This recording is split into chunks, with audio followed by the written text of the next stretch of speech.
to culturally step forward. You're ready, there is no more. We got beavers, caribou, and moose. We got buffalo bears, a Canadian goose. And we're sorry about Celine Dion, but she did do that good song for James Cameron.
Hello. Camera and all.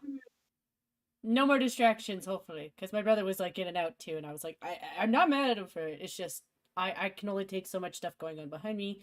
And then all the stuff here. And we got our stuff sorted out. No worries. We're learning. I'm still new to this. I don't know where there's things where I'm like, there's a connection here that I don't get. There's a connection over here that I don't get. But at some point, I will connect in the middle and we'll come together with the stream. It's probably one of the hazards of trying to stream to somebody else's channel, I guess.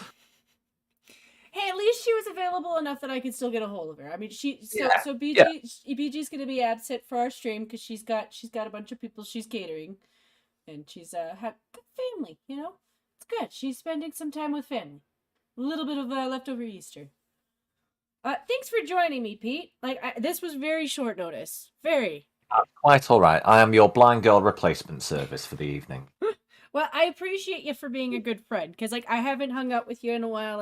I know everyone was kind of hanging in one room, and to be fair, you've been streaming like a shit ton, so you've been kind of busy too. Just do it to fill the days now. No. Yeah, I think a lot of people are falling to that a little bit lately, and I mean, sometimes you kind of got to do what you got to do. Yeah. But, too many people are relying on it a little too much. People still have to do things for things to function. Otherwise, we can't function. We'll end up in really bad-looking Fallout Boy. Very bad-looking Fallout Boy. That's how that leads to that. We'd all end up in a terrible band. Mm-hmm. Yeah. Hi, Blue. Hi, Sixers.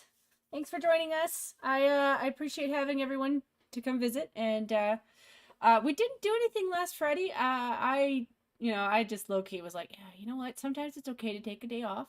Technically, it was a holiday.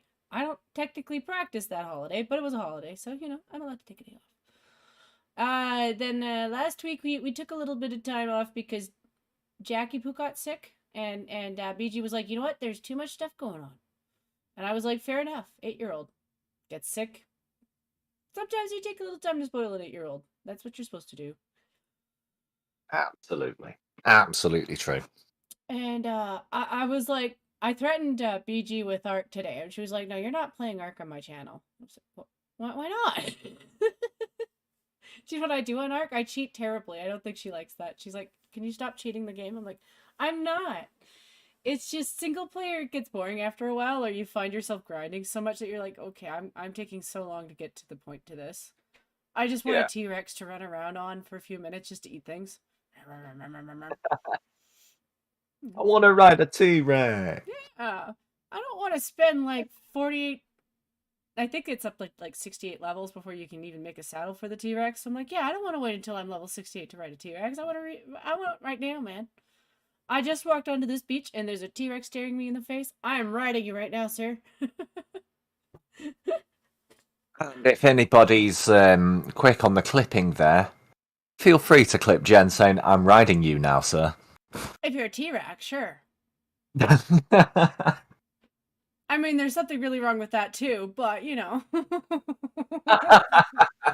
We're just learning the depths of your depravity tonight, Jen.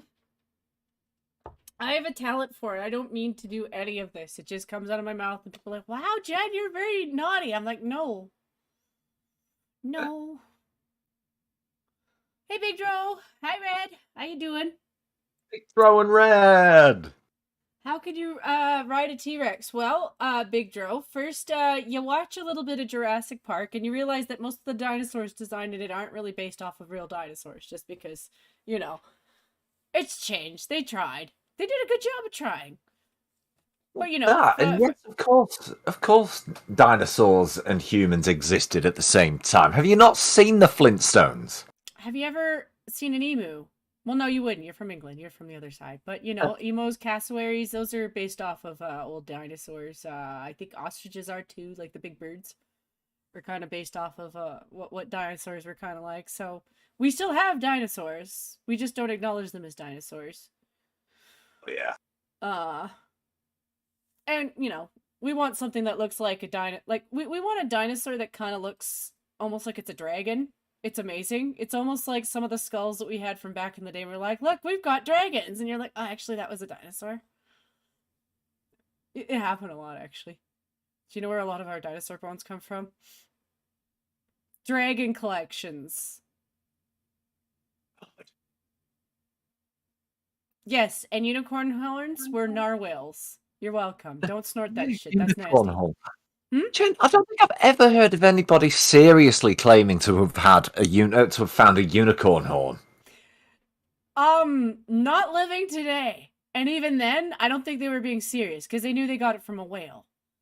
They just sold it to you with a bottle with a unicorn on it. It was like, yeah, it came from 100% pure unicorn. Narwhal. And yes, Red, it is quite hard. It is quite hard to get down from a T-Rex. You need a massive step ladder. Yeah, well, they're like, what, 2.5 feet tall, almost? You, like, when they take the bones and kind of construct them in a way that makes them look like they could have been in that way. Without breaking the spine. They broke a lot of spines unintentionally. With how they arranged dinosaur bones. It's like, they didn't sit like that. They would have been very dead if they did.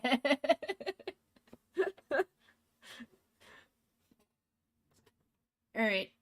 Narwhals. Red doesn't know what a narwhal is. That's okay. I don't know that they're extinct or not. I think they might be.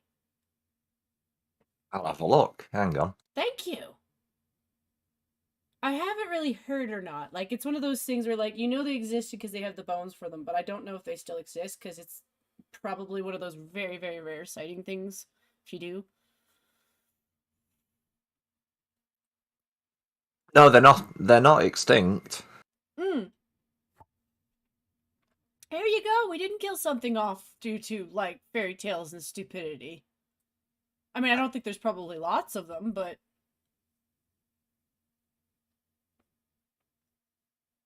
Live in colder Northern Ocean. Ah. I don't know. It was one of those things where I think it was just one of those things where they were probably on the soon-to-be extinct list. So it was probably because, like, a lot of my stuff, I'm going from like the 80s to the 90s in terms of when the last time I paid attention to them, because I thought they died off. I have a very warped sense of how humanity works, and it's like, well, we try to save you, but if we can't,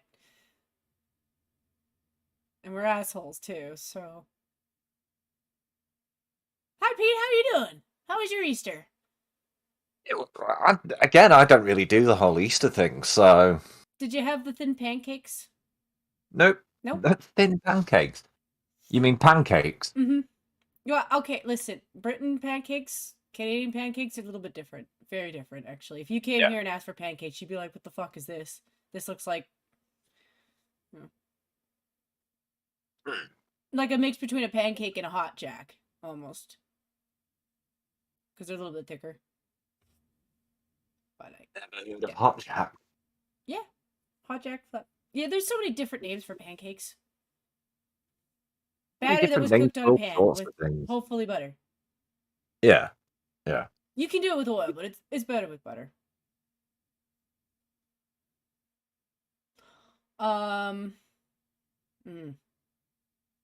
there's really not much to say for Easter for me either.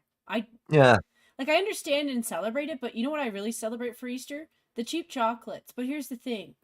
Where I've come from, they've gotten smart. So they order just for enough. I'm like, damn you. I want it cheap. Yes. You know, I want it cheap after chocolates because you can use those for anything. Like a lot of the chocolates that you buy, like you can use it for other stuff or just eat it. I use it for both and baking. Yeah, well, chocolate is chocolate. You can have it any time of year. It's not like the great cocoa plants are seasonal or anything, is it? No, but some brands are nice when they're cheap. You know, like sometimes it's nice to just get a nicer brand chocolate for cheap. It's just you got to know who to look for at what time and things like that. Like for us, so the big one for us over here at the moment, I'm just saying for my city or at least my store, seems to be Lindor. Like Lindors are really popular, so they do the seasonal thing.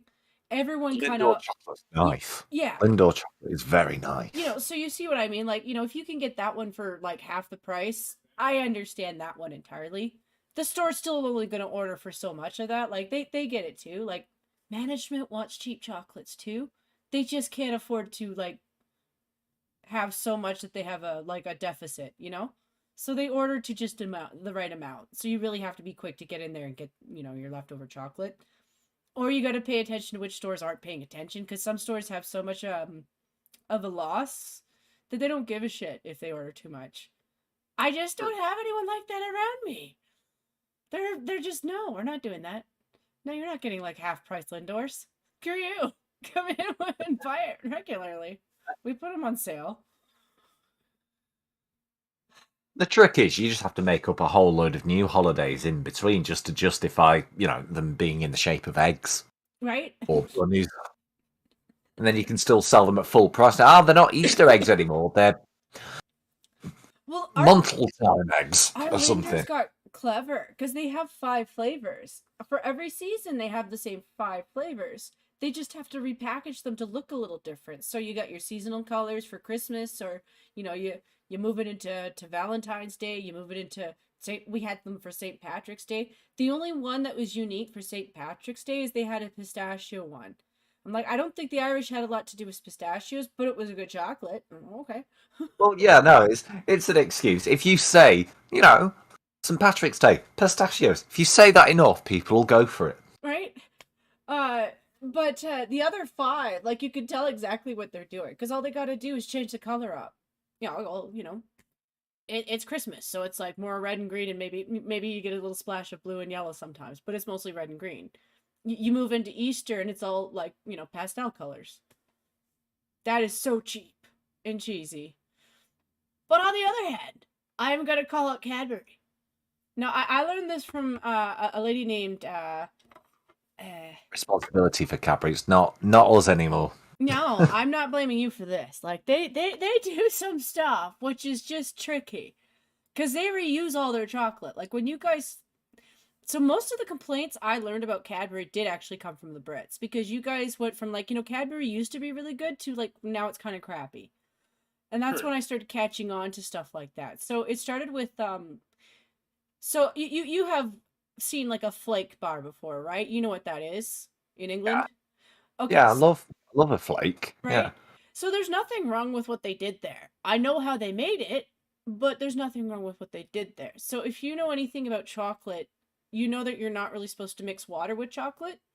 It makes it not set right. Like it's still edible. You can still eat it. It's just not set right. Like it's gonna have a different texture to it. And it's not something you're not gonna want an Easter bunny like that because it's crumbly. Like it doesn't sit very well. That's what they make a flake from. And flake has about 5 different versions of itself. Like they expanded on it. So I'm like, so Cadbury fucks up with their chocolate a lot.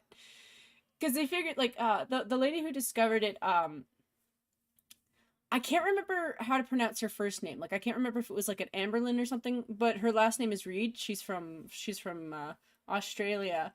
But You doubt it was Amberlyn Reed who first discovered chocolate? No, not first discovered, and not Amberlyn. It's not Amberlyn because that's the fat lady. Her last name is Reed. I know she's not a fat lady. She's an Australian baker lady who's really talented. Sorry, I'm having a fluff on the name. Um, but she does demonstrations on food. Like she calls out a lot of channels who do fake products and things like that, especially the ones who push stuff that's actually kind of dangerous. Just because you know, a lot of times YouTube will just allow channels to do that without any like thought. Is this actually a safe thing to promote to do? Because kids watch this stuff and kids are stupid. They're stupid. Kids will Oh see yeah. something and be like, I could do that. That looks magical. And then they go and they get burnt egg in their face with like third-degree burns. Like she covers that kind of stuff. But she was looking at the Cadbury chocolate. She was like, I think just as a competitor, she just wanted to know how to do it. So she was just like, oh, I got this chocolate wet and then realized what had happened with it. It was like, oh, those sneaky bastards. And she was half like admiring them for it because there's a lot of chocolate you waste when you get water on it. You know, and that's just something that happens. Like you could be in between cleaning, think that your equipment's dry, but if a little bit of water gets on it, you just wasted your chocolate.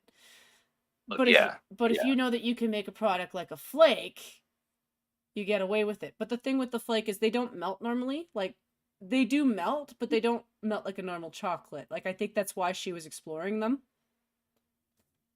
Because people were complaining about Cadbury using fake chocolate. It was like, no, they're using fake chocolate. They're just using chocolate that they've mutilated first. Yeah, true. Not gonna kill you. So that's good. I also have this theory now that that's probably how they make hot chocolate. Like for cheap brands of hot chocolate, I think that's like chocolate that they got wet with water. Because I've noticed how certain hot chocolates melt and don't. Uh, if I ever do a review of hot chocolate, which I don't want to do because I don't want to get fat, but if I ever do a review of hot chocolate, it'll be me melting it just to show, like, make a point of it. Because that's the difference between hot chocolate that's good and kind of crappy. I'm picky, Hot chocolate review with Jen. I think I'd watch that. right? I'm trying to save you money is what I'm trying to do. Because, you know, it's not always the high brand that does, like, good chocolate like that. Sometimes they do sneaky stuff too, and you don't think that they're doing it. And I'm tired of people ripping me off. I don't mind spending money on something if I know what it is, or if I know what I'm getting is actually what I'm being promised. But when I find out that they're pulling that kind of shit, it makes me half jealous that I didn't think of doing that first, which is part of where my resentment is from. You know? Like I told you earlier about ragging on you know, maybe I'm going to switch the shifts a little bit as I do this, but you know, I'm going to make fun of Hassan Abi. Yeah. I wish to God that I was the person who developed your clothing because he looks like a homeless man. You're worth like millions of dollars. You live in Los Angeles and you wear clothing that makes you look like a homeless man. And I get the style he's going for, but he failed because he looks like a homeless man. So I'm sitting here as this poor bitch going, why can't I just design clothing that makes like rich people want to buy it that looks like crap? What's like I don't know. I think I've gone the wrong route in life. I really should have been the person to just pee in a tank and be like, look, this is art. You should buy it for millions of dollars. Ah, You know what I'm saying? Like I gotta tape a banana to the wall. oh yeah. And anything can be art if you can justify a ridiculous reason for it. Right? I'm super stylish. You know that's how it works. You know what you do now, Pete, from now on? Wear whatever the fuck you want, and if somebody argues with it, just be like, fuck you, I'm stylish, and just keep going. Because that's how you do it. That's how you pull it off nowadays. Excuse me, sir, why are you wandering around the streets wearing nothing? It's fashion! Can't you see it's fashion? Right? Just keep going. Art! Oh, apparently fart cups are all the rage now. Well, that's not new. Yeah. The rich have been trying to sell their farts for ages. Oh, well, she means the one of the thought ladies though. Alright, well, Yeah. I was gonna say that I can't see the rich ever selling their own farts because they get off too much on huffing them. Well, that's the problem. Is they understand the art of selling things. They just don't understand that when they demonstrate what they're doing, the poor look at them and they realize that the rich people are retarded. And then they question why they're being run by these retards. We question, why am I in misery while you're sitting there doing this stupid shit in front of me? And that's why we change the base. We get rid of those guys. We're like, you know what, you could stand being poor for a little bit so you can come back down to earth, you know? I think that's where the quote touch grass comes from. You've been high for too long. Time to touch some grass. Well, yeah. Yeah.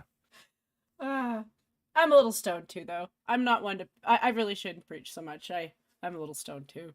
I think you could tell. Maybe. I'm confessing. Don't take anything I'm saying seriously because I'm a little bit tiny pooched.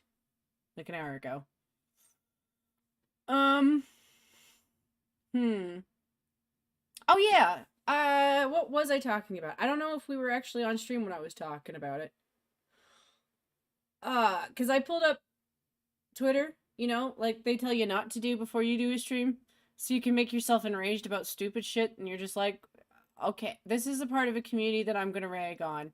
I don't blame the whole community because I don't actually blame the whole community for what a small group of retards wants to do with it. But the way that the gay community is going after Chris Pratt makes it look like they support sexual assault, sexual harassment on somebody simply because they don't like you. Like when you get to the point where you're so full of your own shit and you're in love with your farts so badly and you think you're so oppressed that you think it's okay to laugh and encourage sexual assault and harassment on somebody simply because they don't particularly agree with you on stuff, all of which they're speculating on simply because he goes to church, and they're encouraging that. And they're like, yeah, you want to be like me. I'm like, I'm sorry, I don't want to be like you. I don't have a problem with gay people. I have a problem with people in a community who, like, take things to such a level where they can't reflect and be like, does this make me look like a good person? No, it actually kind of makes me look like a piece of shit. And being gay isn't going to save me from that. I think people need to take that little step back, you know? Like... Yeah, definitely. I mean... Sorry, I was reading so much of thread after thread after thread after thread of this small minority, because they are a small minority. They do not speak for the whole gay community, and I stand by that. You know, for the same reason that I don't stand by the gay community that I hang out with, they don't speak for the whole community either. I believe that too. But this small minority, I don't think they realize how they come across to everybody else. And I feel really bad for the rest of them, because they have to deal with these people. You know, you sound like you support harassment of somebody because they don't like you. Okay.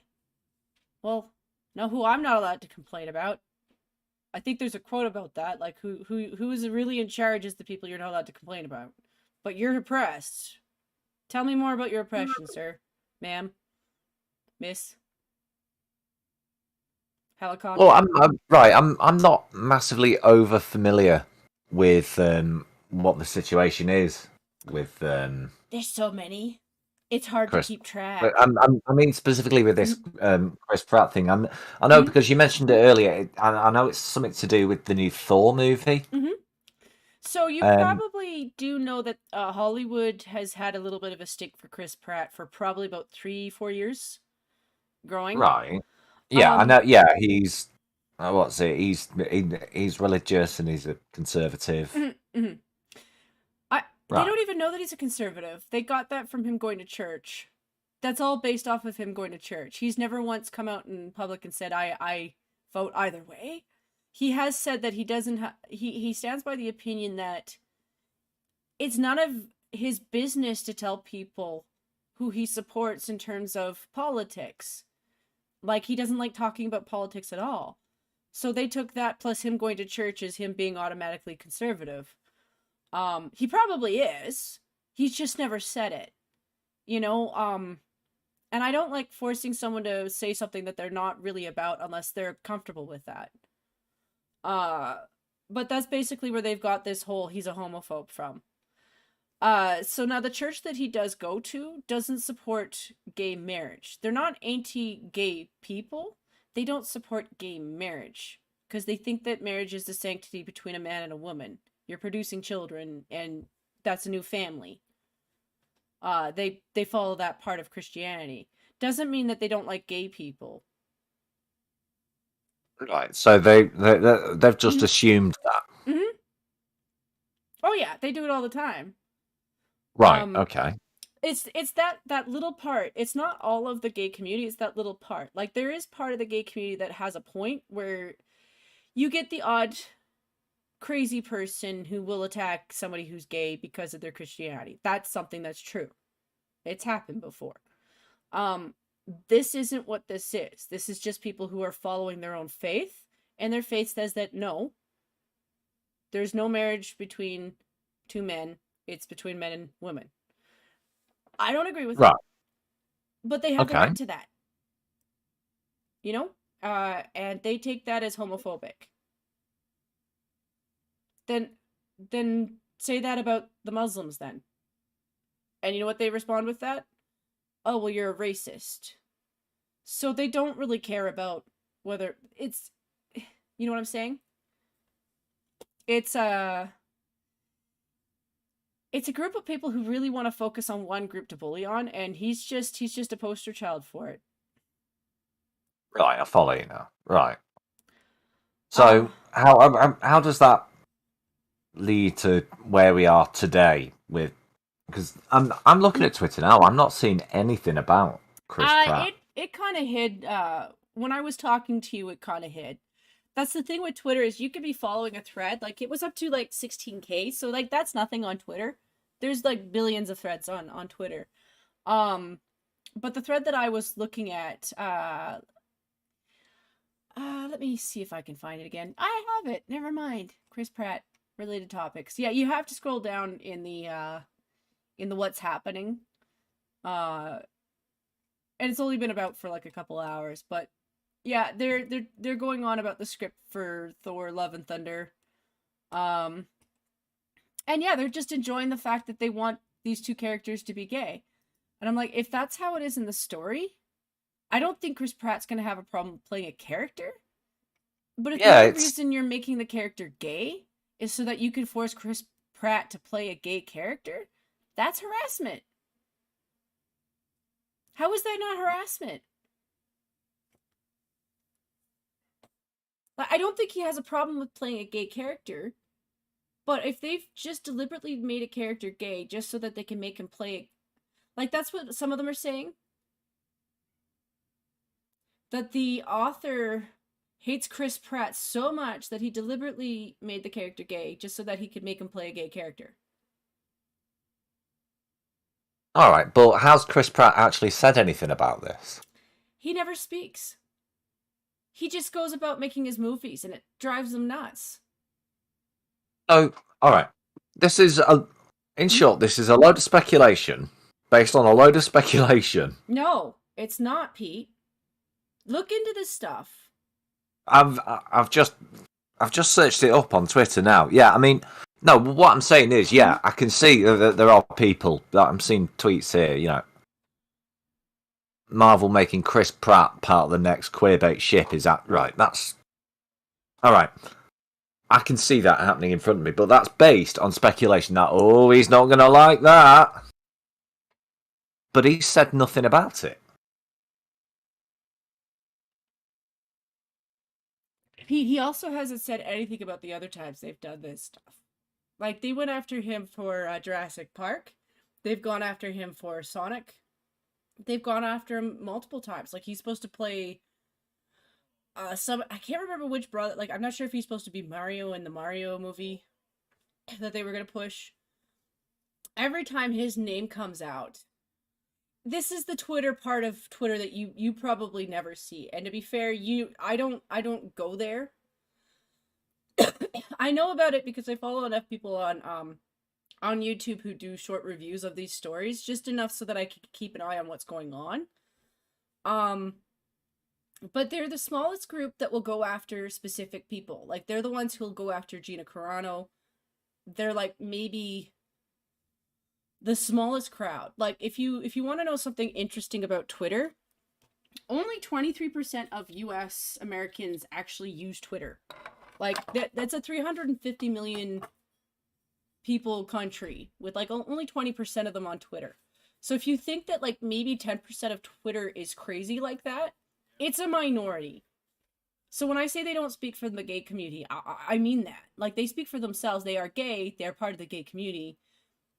It's not possible for them to speak to everybody because a lot of the gay community are normies too. You know? Right. So I'm not surprised that you don't see it like that.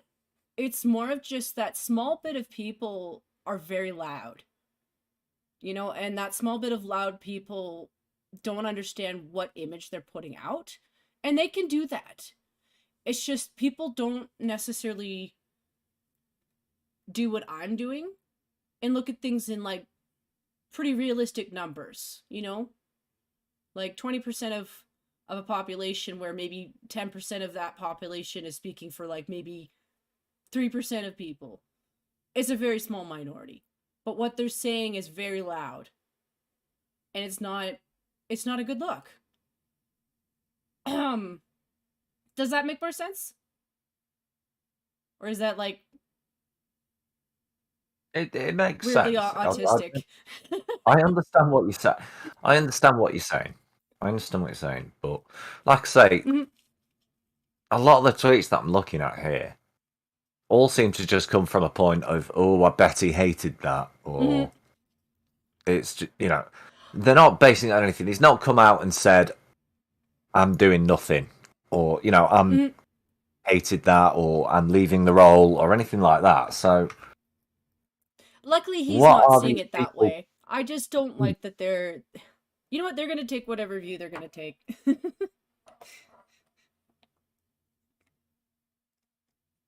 I can still think it's gross though. Am I Oh yeah, the same? I'm I'm not saying I disagree. I think what a lot of what these people are saying is it's dumb.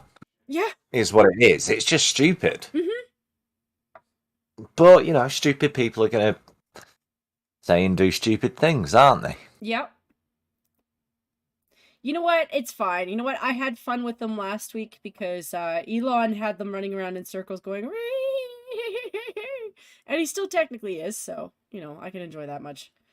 But I hope at some point somebody like points out to some of them that like what they're saying makes them seem kind of rapey. If you don't agree All right. with me, I will make you All right. do rules that make you uncomfortable. As though We- if I did that to a woman, it would be taken the same way. I think we jumped tracks a little bit there. What? Well, I'm just saying that a lot of the community on that side of Twitter, and yet again, you probably don't see it there either, but a lot of that community comes from the side that used to be very into the feminist shit, like, you know, like the college shit where they used to be like, you know, 4 and 5 women get raped at college, that kind of crap. And then they do this kind of stuff, and you're like, you go around accusing a lot of people of stuff. You really were into that Me Too shit, and now they're doing stuff like this. I'm like, oh yeah, fighting a rape culture by making a new one. I know it's a little bit stretchy to take sexual assault and take it to like rape culture, but I'm sorry, that's just, it's one of those things where they haven't ever, like, they've started to kind of address it a little bit, Pete. Like, you haven't seen it yet because it's a very small minority, but a little small minority is pointing out that, you know, the female gaze is pretty toxic too. It's not just the male gaze, you know? So those feminists aren't as loud as the other feminists, they never are. But it's stuff like this that's coming out, and it's affecting all the little groups, you know, like the gay community, the straight community. You don't think that it's all connected, but then you see stuff and you're like, oh, it really is. Why? So you know what I support you doing? Just play your regular games, ignore all of it. Don't go on to Twitter. You're just saving yourself time in like mental twists that go nowhere and are completely meaningless. Well, this is. I'll admit this is part of the reason why I don't sort of really busy myself or follow a lot of politics, because people do get so angry and het up about things like this. And when you actually look into it, when you actually dig into what it is people are getting angry or annoyed about, it's just one side doesn't like the other. Mm-hmm. Neither side is provably right, or both sides have points, but neither side's going to back down. And so I just find, just stay away from it. I'm just going to play my game. You're not missing anything. All that's really happening right now is watching them. If it's not people burying themselves, it's people kamikazing each other.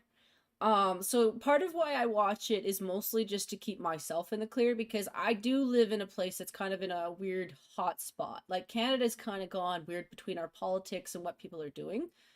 Most people on the streets are still normies, but you can tell that people are a little bit more cautious of each other. Like, there's a definite feeling of mistrust towards your neighbors. That's more than it was before. You know? Because you always should have some mistrust of people you meet on the street, because you're meeting randos on the street. But normally you have that benefit of the doubt outcome, right? For the most part, like, I'm just walking by you, nothing's going to happen. That's what should happen. Then people are walking by each other afraid of, like, Karen attacks. Like, Karen attacks.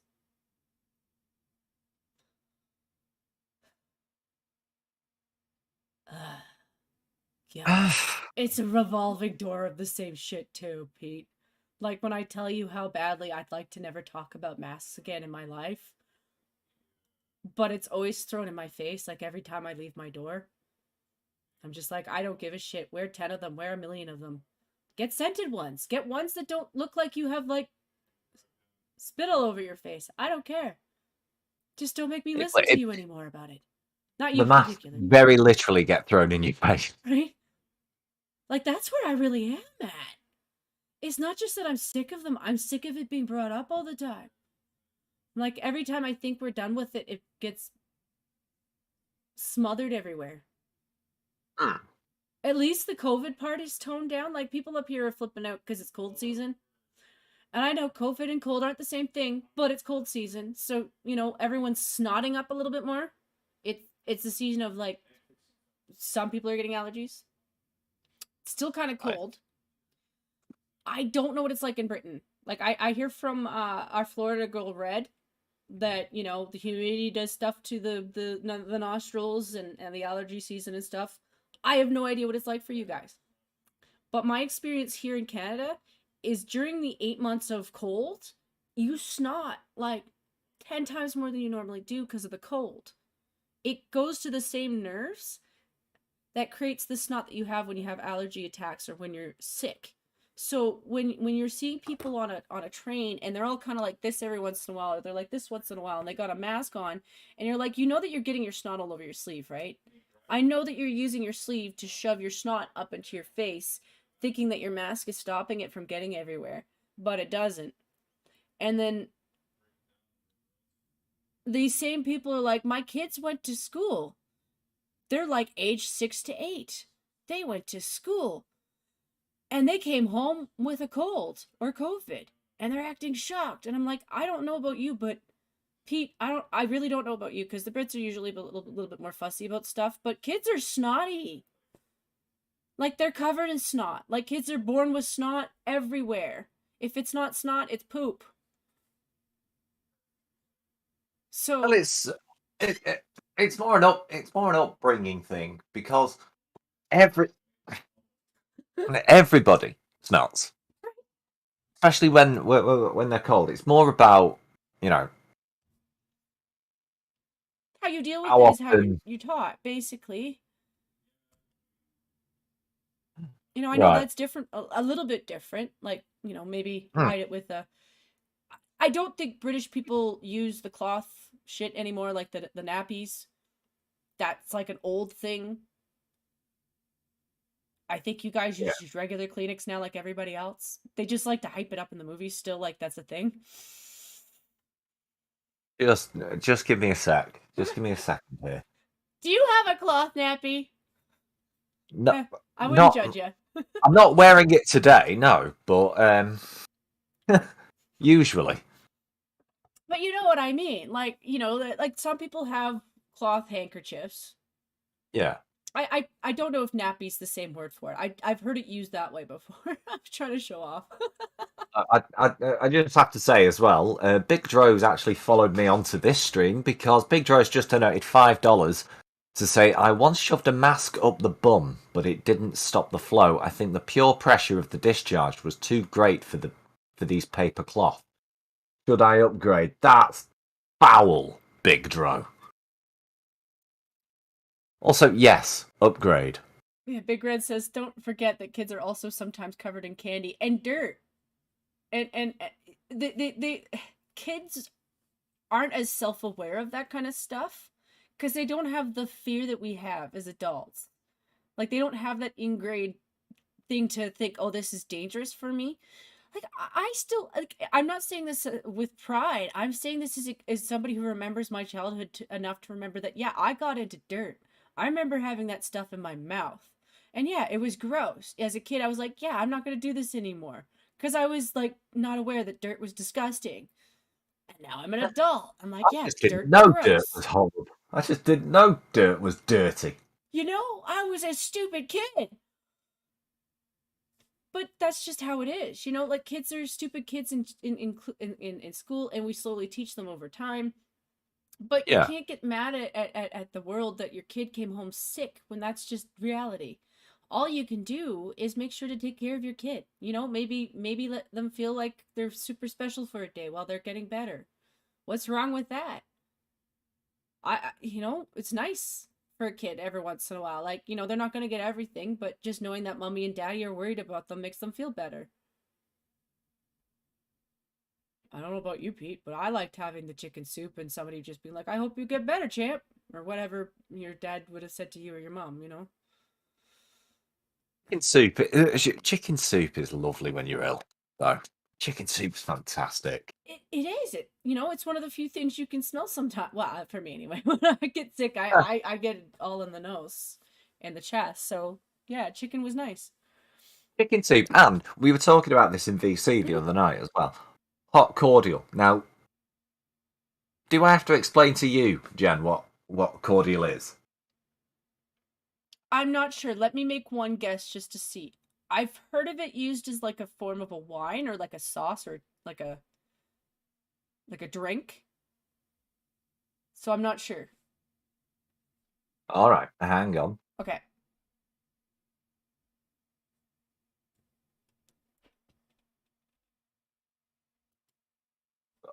Oxtails. I'm not a big fan of oxtail soup. Credible.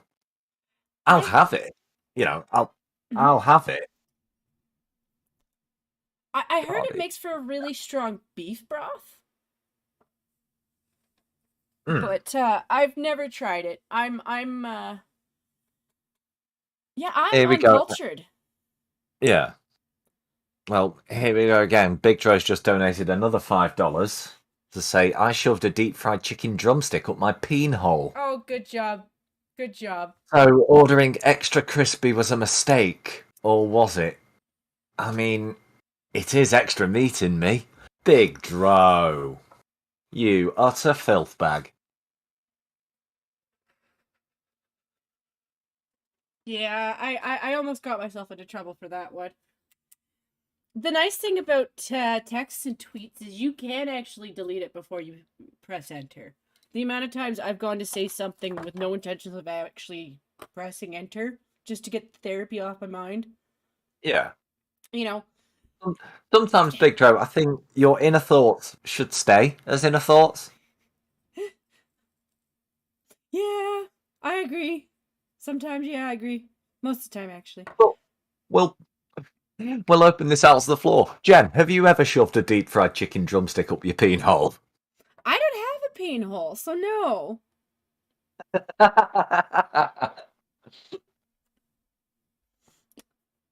And we're not going to discuss what I've put in holes.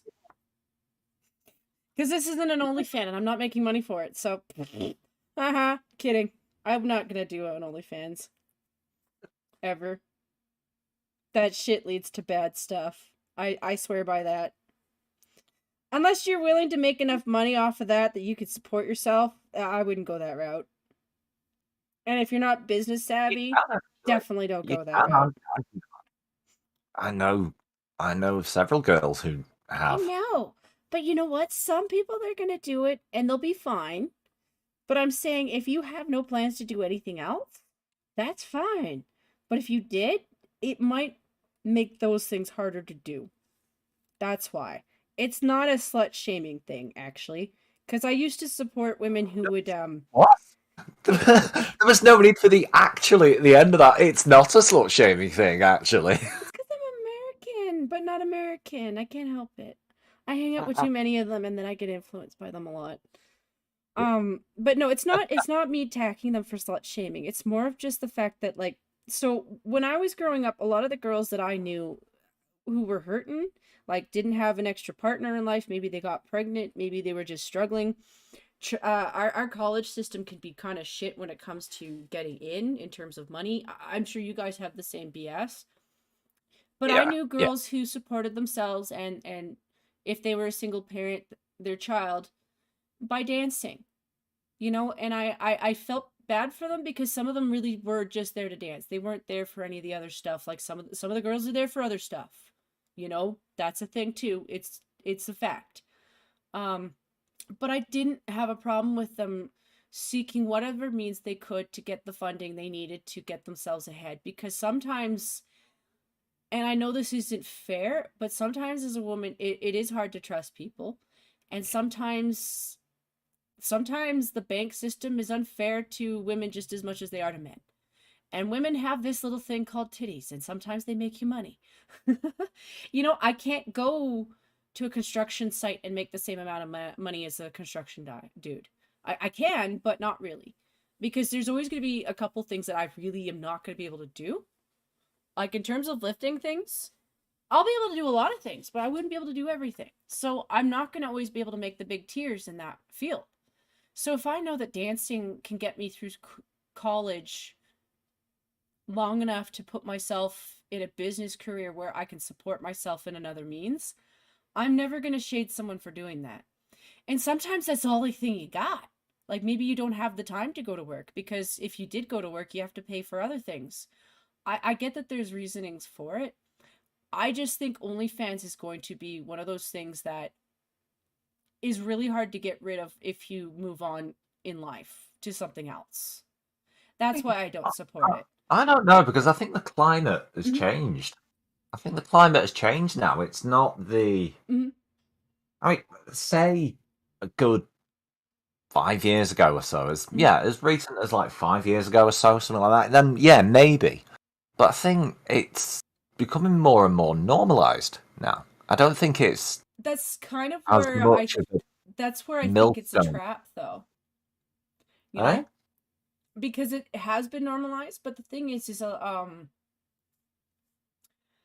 some things are going to happen over the next couple of years that I don't know for sure that we're going to be able to block, at least for us. It might not affect you because different country. Sometimes that's all that takes is just different country. Well, Um, the thing I've always said mhm, about your country, the thing I've always said about Canada, it's like you're a weird mix of mhm, America and Britain, and mhm. you get the worst of worst. We You kind get of, the worst of both. we You get the kind of worst of American culture and the worst of British culture. like this is the stuff that I'm fighting up here. It's like I'm willing to take concessions for things that I really would rather not, just because the stuff I'm fighting is going to be bad. But they want to bring more censorship to our internet and to our culture up here. Like they want to go full China, where yeah, you're not going to have that available to watch. We don't want you to watch it. We don't think you should be watching it. And I do believe that they're going to do that. So when it comes to things like the porn, I wouldn't be surprised if they don't flip on that too. And it's not just that maybe you can do porn, but you're only allowed to do certain kinds of porn. Because that's the kind of people that we're dealing with up here.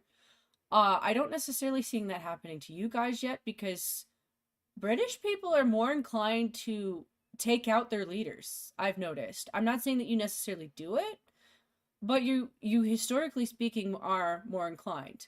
It's almost like this thing where you're like, yeah, the guys up top are fucking us over enough that it's killing us. Let's get rid of them. And I appreciate that because you don't want it to come to that. But if your leaders are killing your kids, get rid of your leaders. That's what I yeah. learned from Europe. Yeah. Like, it's not to be mean to somebody else. It's like they're already being mean to you. There's no meanness involved. There's death involved. That's what matters. People are killing you. We haven't come to that part. I still think our guys are just crazy. I think they're just crazy. I think they think they're doing something, but it has no benefit to anybody. It really doesn't. I don't see it yet. But I do see that it's causing a lot of harm, and that's why I would like it to stop, or at least slow down, so that we can get more control over what's going on. And there's too many people who aren't wanting to deal with this because we have an aging population, Peter. I think you guys have one too. I think you can appreciate where I am too, because I think you're kind of in the same boat. Like, my parents are doing okay, a lot better than a lot of people's, but like, I'm holding on to them for 10 to 20 years if I can. But they're going to be old if that happens. Like, my dad's already 74. I'd hope to see him for 94. Yeah. But let's be realistic. That's this year. That's not realistic. Not everyone's going to live to 94. That's just not. We're not actually as healthy as we think. And the health pushers are too late. And they're wrong a lot of the time. Sometimes they're just wrong.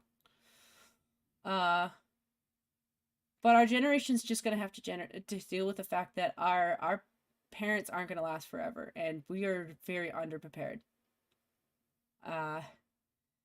And half of us are crazy.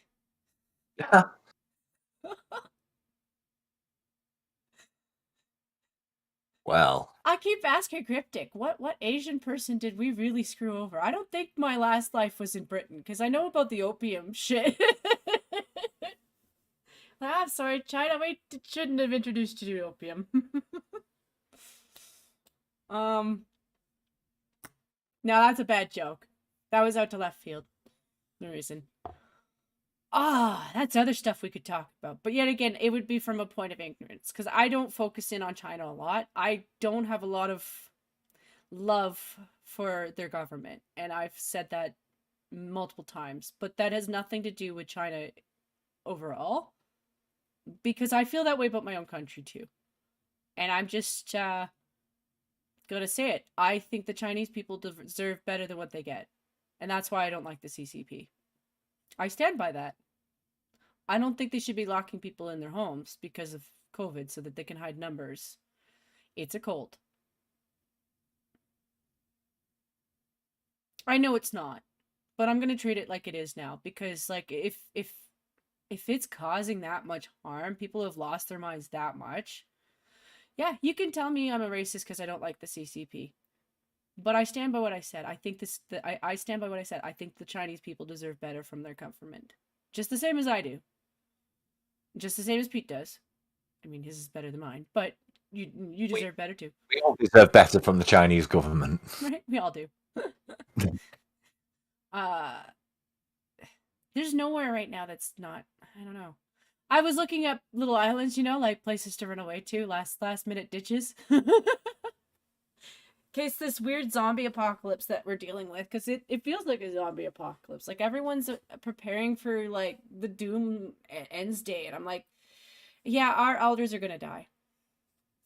That's what's gonna happen. Right. One of the things is, right, when it comes to like people like prepping, if you like, and that is, a lot of that is fueled by the media. A lot of that it's made worse by the news.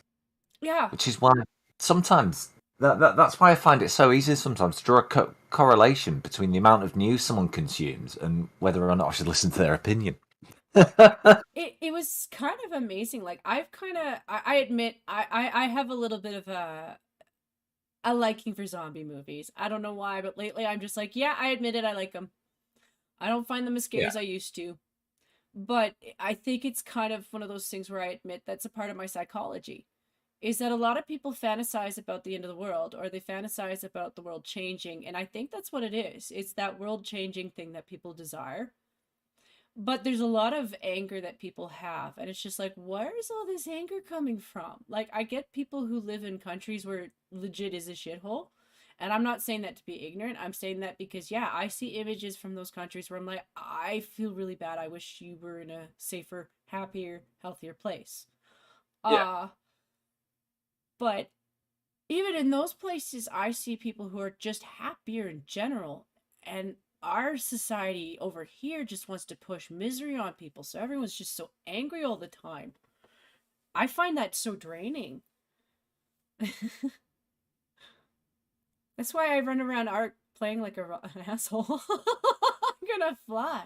And then I'm gonna force tame a T-Rex so I could just terrorize nothing for a couple hours. Like, they're getting rid of our entertainment, so that we're stuck on like stuff that's just gonna drive us all bonkers more. And then all our elders are gonna die and we're gonna be stuck here like, I don't want to be this angry anymore. Can we do some fun stuff and not argue about stupid shit? Yeah. That doesn't Do fun sound stuff humane. and not argue about stupid shit. Right? You idealist. I know, right? I'm such a white supremacist, Nazi, German, blah blah blah blah. I'm not even from German.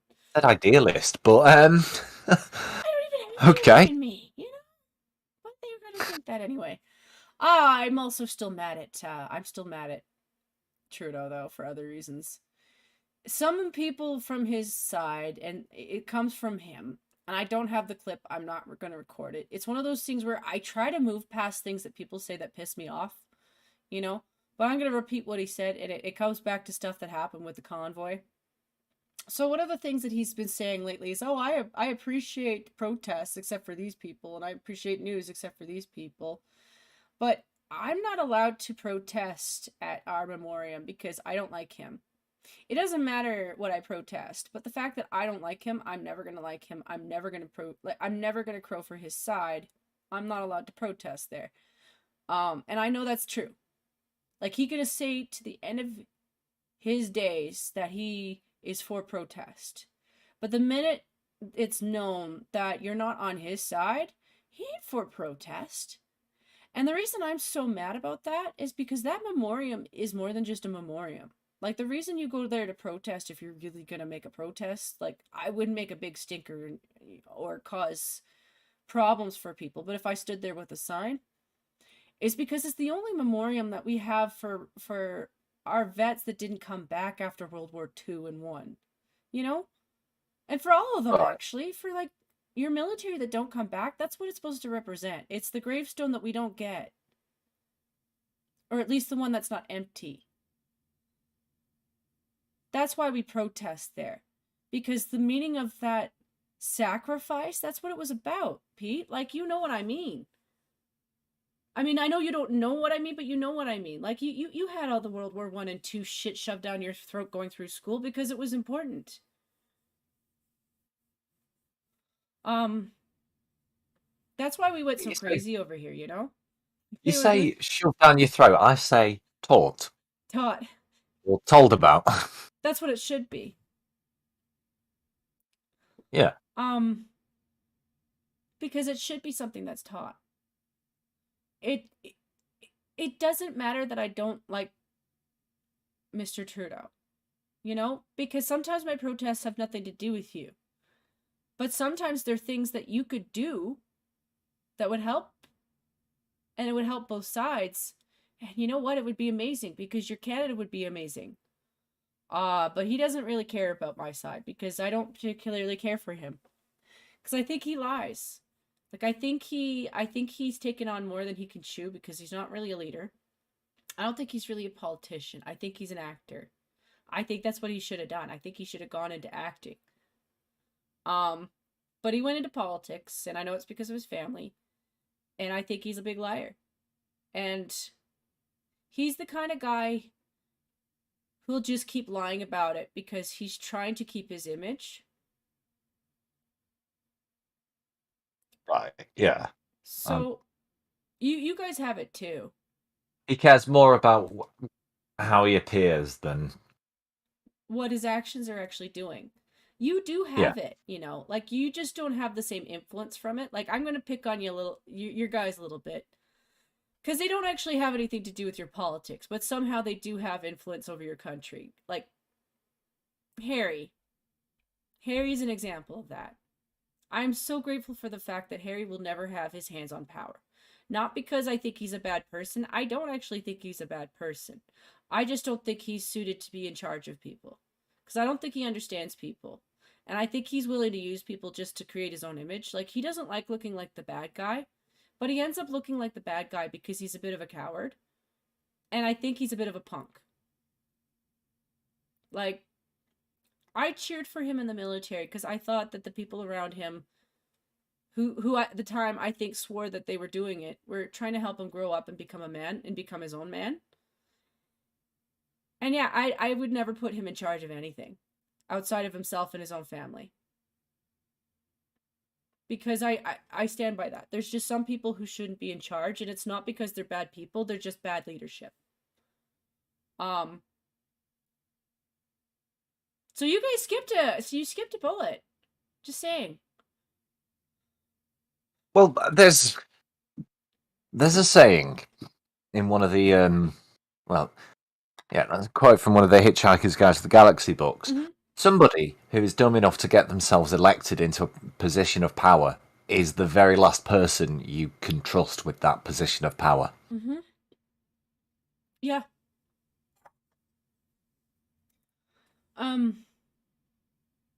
Yeah, that's been a little bit funny too. I don't follow as much with the Royals as I did. Like I said, I was following a fellow. Actually, I don't think I told you this. I think I just told BG this. I'm in and out of crowds with people with similar people, and then I forget who I'm talking to. Pete, I'm such an asshole. But I watched this British guy named H.G. Tudor. And he's a narcissist. He's a super narcissist. And he uses celebrities and other people in media to discuss narcissism, like how to recognize it, how to recognize signs of what they're doing, how to counter that, and how to avoid them. Is he actually Mm-hmm. a narcissist, Mm-hmm. though? Because Mm-hmm. as far as I'm aware, narcissism is an actually diagnosable Mm-hmm. condition. Mm-hmm. Yep. And He's diagnosed. this goes back to what we were talking about before, Mm-hmm. off stream, with people using words to describe things and people, and it might not quite apply. Try looking him up. Trust me, he's a narcissist. He is diagnosed narcissist. He goes into, it's not just so he doesn't just talk about celebrities. For the record, he goes into whole depths.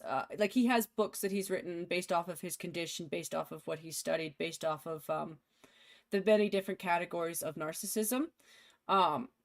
Like, he's a psychologist on top of everything. So yes, he is a narcissist. He's not self-diagnosed, he is diagnosed. Yeah. Yeah, that's what I'm getting from this now, but I just have to say though. Trust me, it's funny to watch him because this guy is yeah. I think it's just your Canadian accent, but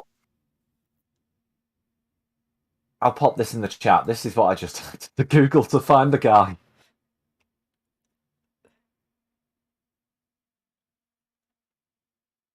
Tutor? Yeah. Yeah, it probably sounded like that. Tutor. Yeah, he went with the Tutor name, like pompous Brentwood. You know, he's pretty good at his craft. I'm just saying, he's good at describing what he's doing, but it's more of the fact that if you could picture him being exactly what he is, but he's talking about somebody as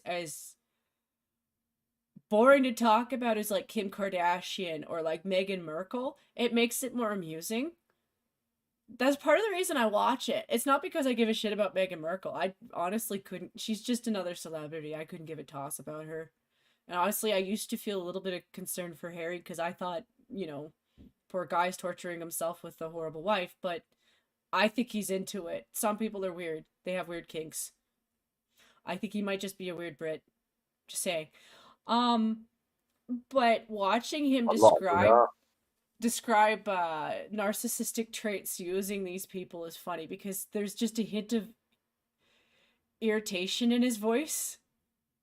I'm sorry, Pete. Sometimes I will pick on you just because hearing a Brit with just that little hint of irritation in your voice is what makes it amusing. You know?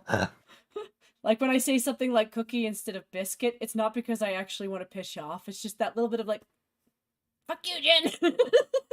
No, to be honest, right, I don't get annoyed when people mispronounce things. I just find the mispronunciation funny Mhm. in itself. But you know what I mean? Like it's not like you're not the worst for it. Actually, you're pretty good about it. But you've been in rooms with the odd American and other British friend who's just like absolutely horrified by the language they're hearing. Like every other second is they're correcting how something's being spoken. No offense, it's just something that'll happen. Oh, yeah. They're not wrong. Hang on. I don't know what you're talking Sorry, I about. just had to clear my throat. Actually, can you hold the fort for a second whilst I go and get a drink? I meant to get one before the stream, but Oh, you're fine, you're fine. Batman is saying all Americans are odd. Well, you're not wrong. We are. We got away from you, and we're not surrounded by Europe anymore. But we found freedom and crazy people. We gotta find out what they're drinking, though. I really gotta find out what they're putting in the water. I think it really is the frogs turning gay shit that they were talking about, and I don't do a lot of biochemical talk or DNA talk or any of that stuff. I don't. I read it. I don't use the language verbally. You'd be amazed at the stuff I actually read, but I wouldn't talk about it because pronouncing the words is like, no. Why would you name something that? That's retarded. I blame Britain. I don't. Should actually blame Rome in Latin. Their Latinous, gelatinous words. Fuck you for naming all my dinosaurs stuff I can't pronounce.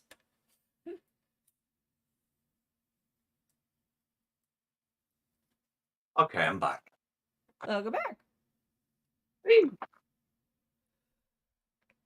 So, there we go.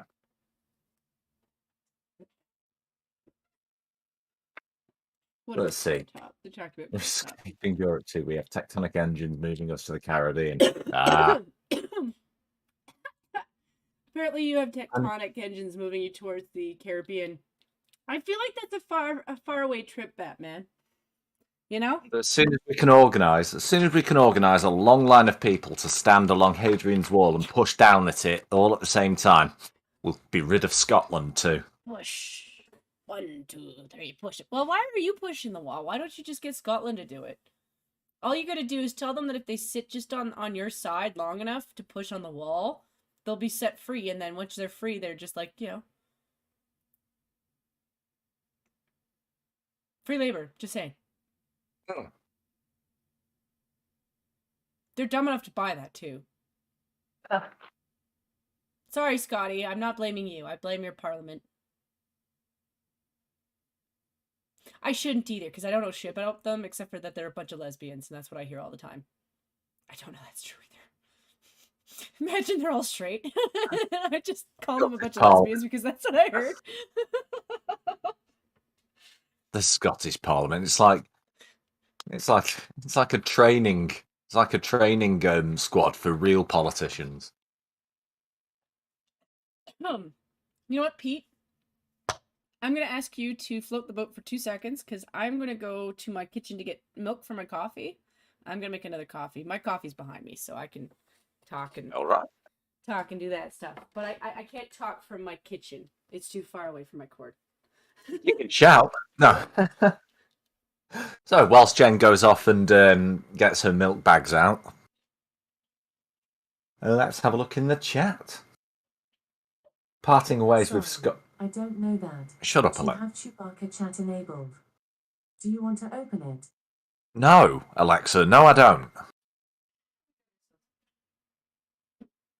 Don't know what happened there. Sorry about that.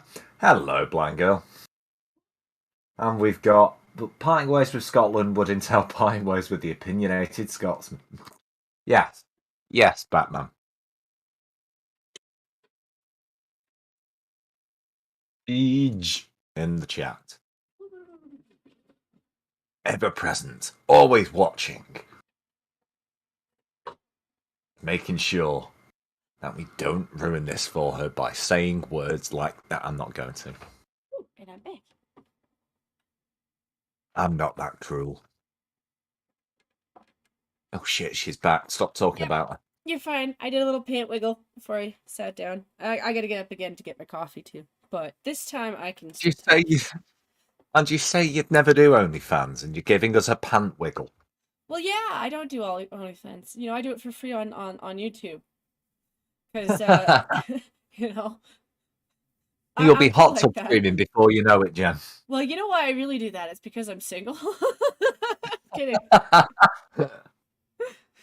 But yeah, like I said, I don't want to throw shade at them like slut shame, because that's not my intentions. I just think that sometimes when I think things, it has to go with a gut theory. And so my theory will be like, how do I explain this? Because it's nonsense. But it's like getting into an elevator with someone that seems sketchy. There's just times where you just don't do it for no reason. You know, you might even be being mean to the person. Benefit of the doubt, what might have been nice in this regard. But you can't care about that shit, because the minute you do, you get into the elevator with the wrong person.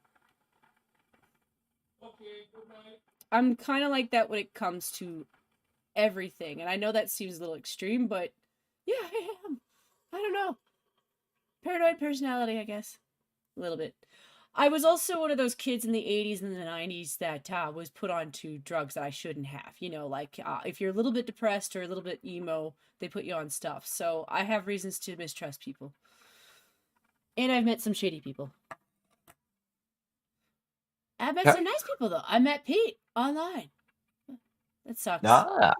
It does suck that I met you. It sucks that I met you online. I'm like, why can't I meet nice people like in real life? Be nice. I know. Like, I mean, I can't afford to go to England. Sorry, I'd go. But Truth pounds is, though, are Jen, expensive.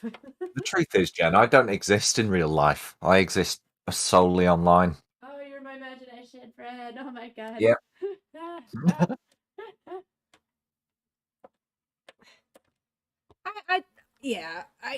I've gotten out of touch with real friends in real life, and I admit I get that with people too.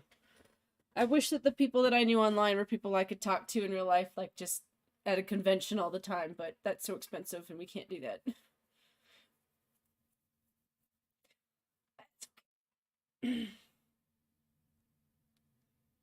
In the 70s, you just got a clip around the ear hole and told to sort yourself out, right? Well, that's just it. Like, I don't know. The difference though between the British usage of the phrase "clip around the ear hole" and the American usage of that phrase, very different. Also true, but not necessarily for the 70s. Yeah, not necessarily for the 70s. The 70s, they might just not have known what you were talking about. Well, yeah. But for you guys, yeah, I've always kind of known a little bit about British I can't speak language today or ever. It's About British. I word it's the good. Englishing. I read better than I speak, and that's always been true. I've always been better at reading than speaking, but I've always been able to read British literature. I was encouraged to. It was part of school. But I'm also from a colony, so that could be partially why. But it was just that you guys From a had a lot of colony, good what, you were big? stories. Like, who doesn't want to learn about like Robin Hood or King Arthur? Were they like necessarily the only stories to learn about? No, but they were cool. So it's one of those things where when you hear Americans say, "Oh, I love hearing about British history," because you actually have it. We have. It's just they focus on fantasy more than they focus on reality. But honestly, they could focus on your reality, because sometimes some of the stuff your kings did was just like loopy. Yeah. Like, I mean, everybody had that problem. it's not just England, everybody in Europe. Like, there's this guy that I've been watching who took a twist with it. And he's not wrong for it. He's not wrong for the twist, because the twist with his take on it was the genetic part of royalty, and why everyone was probably crazy as fuck. And how amazing it is that so many people were willing to follow these people, because the inbreeding with the royalty all across the board, like, there's nowhere that you go where you're not looking at people that were like many generations of like having children with your first cousin, maybe siblings even sometimes. Yeah. And you're just like, we were following these people. No wonder things were like going weird. You know, when you get to the point that the royalty can't have children anymore because they're so inbred that they're just like, yeah, I can't help with that, and that causes like war after war. That's why people didn't want to have royalty anymore, really, and that's sad that we were still willing to go with people before that point. Like, there's nobody else who would have made a better leader than you. No, but your dad was really good, so obviously he'll be a good leader. And then we get Trudeau. That's why that doesn't work. Hopefully William isn't like any of his parents. And more like his grandma. Like, no shade to Charles. I think he's become a much better person than he was back when he was, you know, his ex-wife was alive. I think she was shitty too, a little bit. I think they both have problems. You know, people projecting at each other will make each other look like shit. But if he turns out like anybody, I hope he ends up being more like his grandma. Because I think she just tried to stay normal, to be honest. Like, whether she was cranky or happy all the time because she's just a regular human being with regular moments. I liked her. I'm gonna stand by that. I still do. She's still alive. She's still alive. Be fair though, it's pretty hard to stay normal when your normal is a history of inbreeding and absolute privilege. Yeah. And you're surrounded by in circles all the time.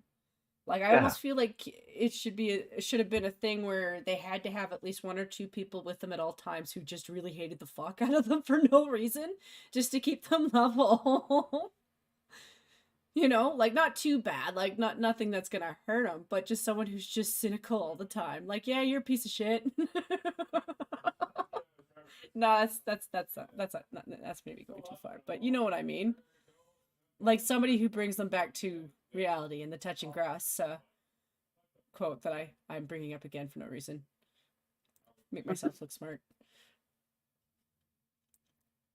How did you know she was having affairs, Batman? Who are we talking about? Princess Diana. Oh, Diana. Yeah, she did have affairs. So did he. Well, yeah, quite famously. Yeah, they both did. That's how. Yeah, they both did things. I just think it was overall a toxic relationship in general. Like, he was wanting something, she was wanting something, and it wasn't the same thing. I mean, I don't think it was nice for her either. I do feel bad for her kids, but, you know, that's kind of life. Like, it's not just her family that deals with that kind of stuff. You get family struggles everywhere. It's just with theirs being so public, that is something that I admit is a drawback from being famous and rich. You know, when they say you're better off just being rich, they mean that. Just be rich, don't be famous. Because when other people feel like they have entitlement to your life like that, I wouldn't want that. That's so unattractive. Like, the only reason somebody should know about what I'm doing is what I'm doing isn't okay to do. In which case, you're going to arrest me and put me in jail. You know? That's the only time you should know about what I'm doing. Because it's none of your business otherwise. Do you know what I'm doing right now? I'm sitting on my ass talking to a bunch of random people on the internet. Plus Pete. I actually know most of you. I think the only people I haven't talked to is Big Dro and Credible Threat. As far as I know. Unless you have a different name and I just don't know it. Yeah. Oh, Big Dro. You know Big Dro. Have I talked to Big Drew? Yeah, Big Dro's the total degenerate Like, I know he's who been in likes. chats for forever, Yeah. so I know him from that. I just don't know if I've been in a Discord with him before. Nah, probably not. But yeah, I've talked to most people here, so. Oh, what else is there to talk about? Was there anything else going on? I did go onto Twitter with that in mind. Oh, yeah. Oh, yeah. I was laughing a little bit earlier because people were crying about the winter coming back. I don't think you saw that thread either, because honestly, it was laughable. Yeah. But, But I guess everyone from the east side of North America, up in the Midwest, obviously not the southern states, got some snow again, and everyone's just like, we just got rid of all our snow. Why is it back? And I was like, well, we had ours last week, and BG thinks I have magical powers, Pete. Like, she thinks that I have this magical ability to shift the winter to other places. And I'm like, no, if I was a winter bender, I would be winter bending all over the place. Guaranteed. I would have gone to... Legit, I would have exploited the shit out of that. I would have gone to the American Parliament and been like, hey, look, I can winter bend. Do you want to use me? Made a bunch of money and then just fucked around with it. I ain't an innocent good person, you know? I'm just honest. Yeah. Also, like, if I had winter bending, I'd be worried that it was dangerous. So yeah, I probably would take it somewhere. Even knowing that that's probably dangerous for me, like maybe they do experiments on me, I wouldn't like that. But yeah, winter bending, no. I did threaten Irate where Alex does with it the though. magic powers come from? Well, I threatened Irate Alex with it the other day. You know, he did this whole stream, and I'm looking at him, and he's in his little box that he does his streams in, and I'm like, he's sweating. He's got a fan going, and I'm like, dude, it's like -3 where I am. How dare you sweat in front of me? It has been quite, well, we describe it up north as, it's a bit close. Yeah. It's humid. Yeah. I was just like that. I mean, I'm not serious when I say this stuff. This is pure jealousy from somebody who's been freezing my ass off for the last week, because it was -9 for most of last week.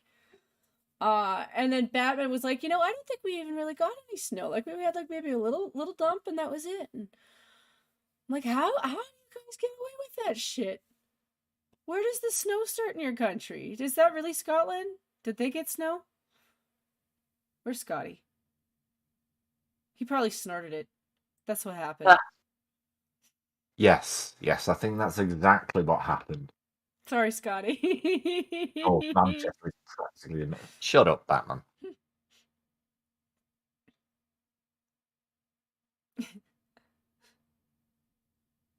Manchester's practically the Midlands. I don't know. I mean, I should. It's not like I've never looked at a map. I'm just bad with memorizing the map. I think it's because it's not repeated enough, and it never is going to be. I don't live there. But if I did, I would probably know this a little bit better, because I would probably explore the shit out of England. You guys got a lot of stuff that's interesting to explore. You got a lot of, like, farmland that I imagine would probably be boring, but it's beautiful too, right?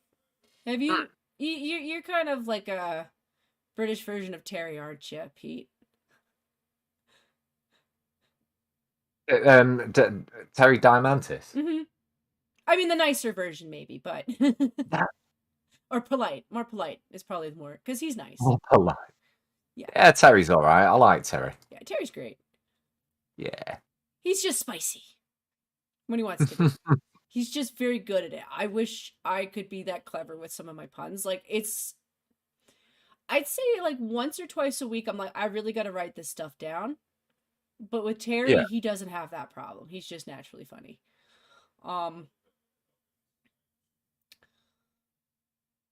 But yeah, what I mean by that is the tendency to, I'd rather not leave my apartment if I don't have to. If I can order it in, I'll order it in. I will go out for the minor stuff that I don't have to deal with anything else. Well, I'll visit family once in a while, but only if they really, really need me to.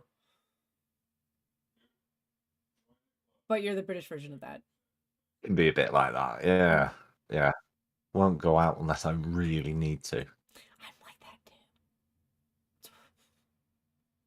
It's probably why I hang with all of you guys. We're all the same too. We're all the same. We're like, I'm not gonna complain about you guys not leaving your house because I don't either. And honestly, if you did live in my country, maybe you'd feel the same way. You're like, you know what? I would visit everything, and then once I was done, I'm good. I'm staying home now. That's the point of visiting other countries, is that you get the interest of seeing stuff you've never seen before, and you're like, oh, this is actually interesting. And then you're like, yeah, this is still farmland. I'm going back home now. Yeah, this is still fun. Mm-hmm. It's still beautiful. I'd still want to see it, but you only really need to see it once before you're like, yeah, I'm good now. Do you guys still have more sheep? Yeah, you guys do more sheep, don't you? Than necessarily We cattle. have sheep. Yeah, we have sheep. We keep them all in Wales. It's a bit of a mistake. No, really. it's just I'm speaking from a little bit of like, I don't keep up with what you guys do as much, but historically speaking, when I think of like main trade with you guys, you did a lot of wool and sheep and stuff. Like it was because of the wool. I just wasn't sure if it was as big anymore. I don't think it is.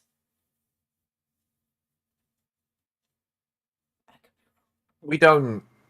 Yeah, we don't produce a lot of things anymore. No, it's sad. I mean, okay, listen. I know Europe likes to throw shade at you for how you do stuff, but listen, how you guys do stuff is a lot of the same as how they do stuff. So they're not allowed to speak shit. But also they do stuff that you guys do. Like, you guys started the rotisserie shit. Anyone in Europe doing your rotisserie, just so you know, that was the British. You're welcome. They do roast beef really good. They do roast really good. We're incredibly proud of it. You should be. They're worth it. Roasts are awesome. I had prime rib for Easter, so I'm still in pregnant food mode, you know? Yeah.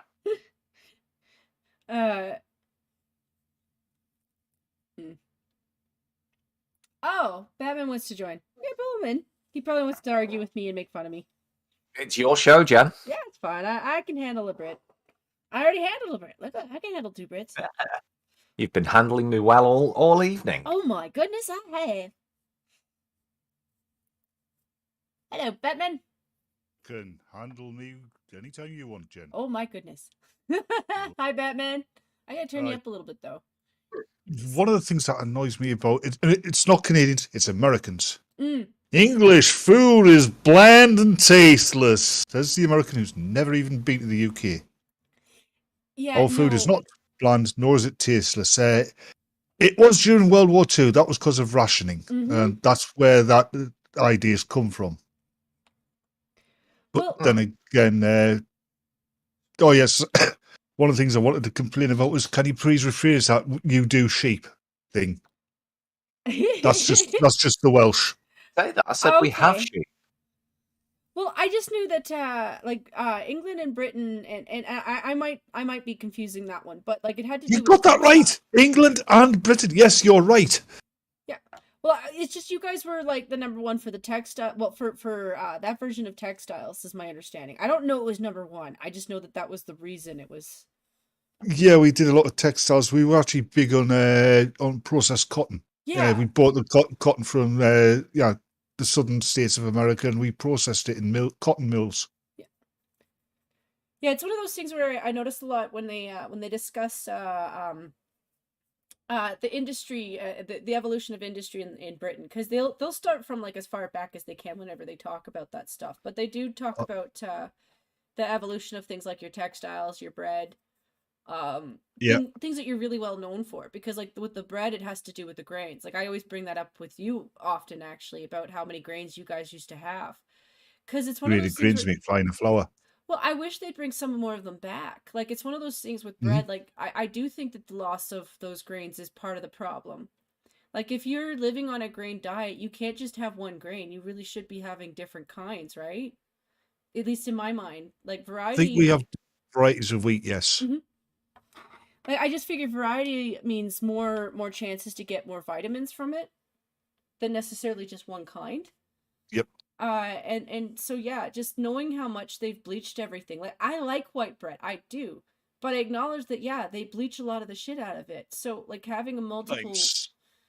I mean, I've I know how to make bread. I've made bread myself from. I know this sounds pretentious, but it's not, from locally sourced flour. Because we've still got some farms around where I live, and you can actually buy flour straight from. And it always comes out as white, and it's not. I haven't been bleaching it or anything, so you can get normally made bread that is white. Yeah. So it's It, not. de- Okay. it depends upon the grains or what kind of wheat is used, how finely it's ground, and a lot of other things, I think. Okay, so there's a lot to it that they're really like this is part of the problem that's been over the last 30 years is really the marketing and the media. Like I remember when they pulled that shit with the milk industry. Like you guys probably remember this a little bit too. And don't get me wrong, milk is good for you. But they were trying to push it as though milk was just this miracle cure for calcium. Like if you drink milk, you're just going to have the strongest bones ever. And it's like, well, actually, yeah, you get some calcium for it, but not as much as you think. Like we drink milk for the protein. Yeah, you get a lot of calcium from milk. You get a lot of calcium from meat as well. You don't get much, if any, calcium from a vegetarian diet. Yeah. Well, yeah. It As you get a lot of calcium for, and in fact, it's a food which contains most of what you actually need in your diet is eggs. Eggs have had a bad press over the years, but you can actually live on an almost totally egg-based diet quite well. I believe that actually. I do. It's kind of like I believe that we started off with fish before we were necessarily hunting. We were probably fishing. No, I think we were hunting first, or at least scavenging, because we evolved basically from a plains ape. No fish around there. Well, that's true. But I could see us expanding from that into fishing fairly quicker. Like, Possibly good. Well, you're not wrong. We did fish. Our ancestors did fish, but we became what we are because of hunting, particularly persistence hunting, which is why, we have the hair on our bodies is a lot finer than any other ape, because we need it that way so we can sweat and cool as we're chasing prey. Maybe I'm going at it the wrong angle then. Maybe it was the fishing that made us want to expand. You know, That was possibly one reason, but I think there's been a whole host. Yeah, I mean, stuff like evolution it's a lot more complicated than people think. It really is. It's what makes it so fascinating. It's why I like reading up on it as much as I can, because they always come up with new stuff. Yep. Like I love that topic. It's probably why I infuriate some people, because I'll make jokes about stuff like that and they don't get where I'm coming from. And I don't do it to be from Olduvai Gorge. I don't do it to be snotty. It's just one of those things where, like, the more I learn about it, the more I think that, yeah, there's a lot more to our species than we think, and there's a lot more to the evolution than we think, and I think it does affect us. And there was a lot more hybridization than people initially thought as well. Oh yeah, the amount of ancestors that we might actually be related to still is expanding. Yep. Like every new species that they come out with, we still share some genetics with them. We do. And not just because of ancestry either. Apparently, we overlapped with Homo erectus as well, and there's a possibility that there might have been a bit of jiggery-pokery with them. Which makes... Sub-Saharan Africans, while they don't have Neanderthal DNA in their mix-up, they do apparently have unknown archaic human DNA in them that isn't Homo sapiens. Huh. So they've been doing the dirty with some other humans down there as well. It just makes sense. Like, I mean, if we're able to have, and I'm not saying this to be rude or to be on some weird side, I'm saying this to speak facts. If we're all able to have children with each other, and those children are able to have children with other children, then clearly we've gone past the species not blending thing. Thing is, with the human Neanderthal hybrids, it had to be a human father and a Neanderthal mother. Because the human mother could not pass a Neanderthal baby's head through the birth canal. Probably because of without both of them dying. That's because the heads were too big. Yeah. Okay. I mean, apparently it's a struggle getting a human baby out of out of the birth canal. Oh yeah. Yeah, I haven't had that problem, but BG's muted, so and she's busy, so she can't help us with that one. But She's probably wincing at the thought. Mm-hmm. Absolutely, she is. Yeah, I love looking into that. I really wish people would stop making it so much of like I don't know, like it's. I don't want to make history about the burden of passing history on to my children. I'd rather it be just a joy to learn about so we can learn about it. And the best way to get kids to learn is to make it interesting, turn it into a game. Right? That's what I like about Ark. I mean, don't get me wrong, it's not always accurate. It is a game. There are better dinosaur games. I've seen them. I just don't think I could play them on my game too, or on my computer too. How accurate you expect a game with dinosaurs in to be? Yeah, I'm not going to diss Ark because obviously it's a good game. People like it, but I can't stand it. It's not my cup of tea. It's okay. I'm not gonna blame you for that. It's never been a thing for everybody. It's just the same as like 7 days really wasn't for a lot of people too. Yeah, I can take 7 days or I can leave it. But generally, I'm not into the survival games. And also, it depends who you play with as well. Yeah, I like them. I just I always end up I usually end up looking at what they're putting out and then finding out whether what they're saying is true or not. It's not to be picky because I don't need things to be entirely accurate because they don't need to be. It's just when you're putting out something that's completely false, like if this was like false information, like playing You mean dead like in front Cheddar of, Man? like don't play dead in front of a bear or something. Like Cheddar Man, if you remember him. Yeah. Because it was, oh yes, he's a sub-Saharan African. They sent his DNA off to be tested, and they kept it very quiet. So obviously they didn't get back the results that he's a sub-Saharan African. But yeah, it's more to do with games that are survival. I will disagree with them on something if what they're trying to suggest you do for survival is like crap. Or like he made a bow from some twigs and some grass. Yeah. Like I have some suspension of disbelief. Like, when you're making fiber clothing out of everything, I get that. That's game developers being lazy because they all do that. No kid is going out there going, yeah, I just mysteriously learned how to make grass into a shirt. Yeah, you could make a shirt out of grass, but it would probably last about half an hour. Right? Like, when they say plant fiber clothing, like they don't really explain what that means. But most kids, you've got to process a plant fiber. You've basically got to beat it, dry it, cure it, and then weave it. Yeah, basically making it into twine. Yeah, like kids don't necessarily know that. And I don't necessarily have a problem with that in like a regular game because I'm playing a game with dinosaurs. Well, yeah. But funniest thing is when you're on about kids not knowing things. Sitting around on a dinosaur. Fuck realism.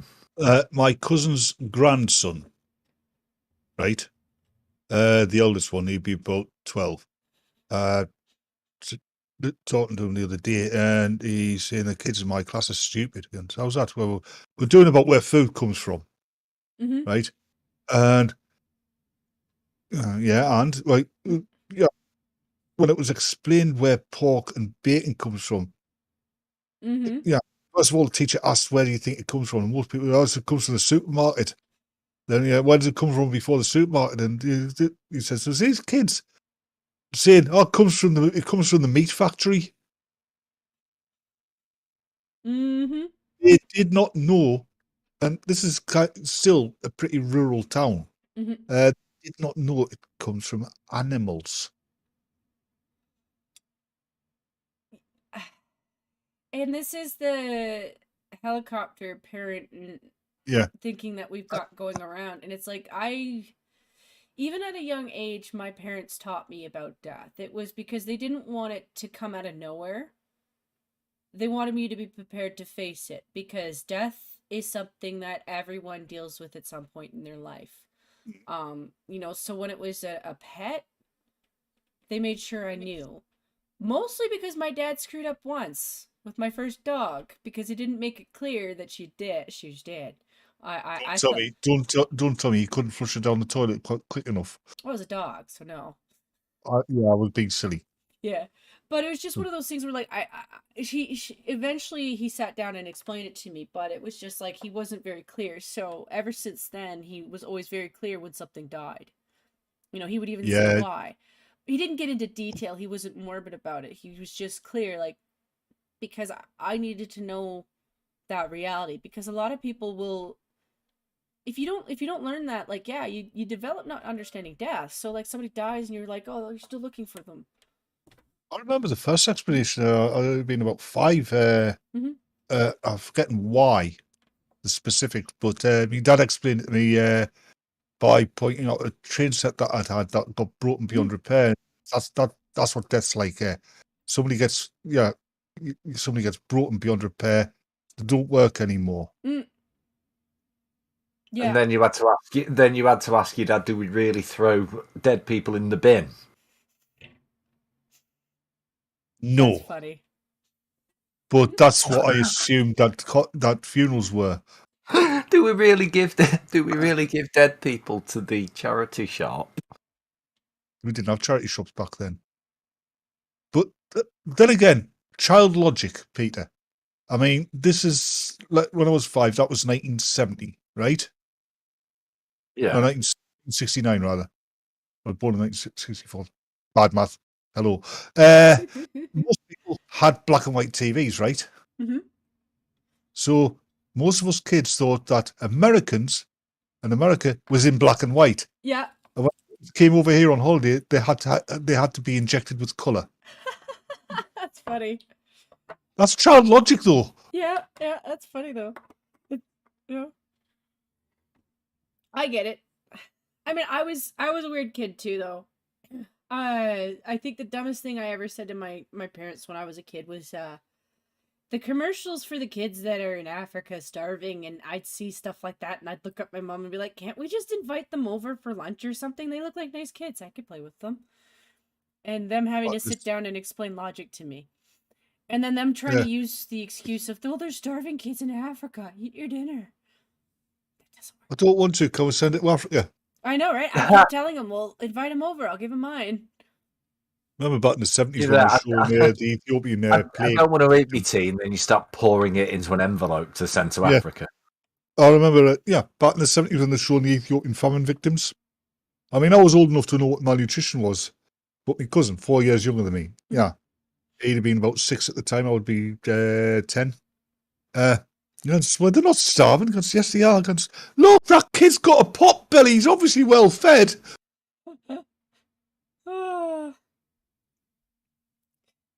Yeah, kids don't know things when we're young. No, they don't. They really don't. But we're also impressionable, which is why I'm not going to get into that conversation, but I will repeat one thing. You don't have certain conversations with kids because they just don't understand. Yeah. They really don't. So one thing I heard, which has always stuck with me, because it's true. Mm-hmm. You are not just your base personality plus the sum total of your memories and experiences. You're all that plus the sum total of everybody you've ever met. Yeah. You carry a little bit of everybody you meet with you. Which is why we don't want Disney in charge of our children.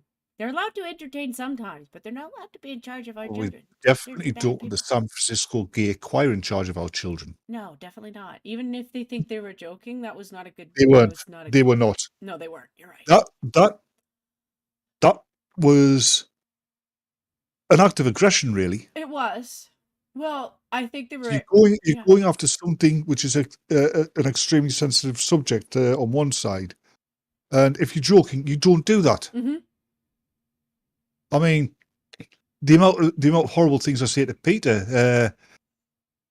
I stay clear of things I think may actually upset him. And I'm pretty sure he does the same with me.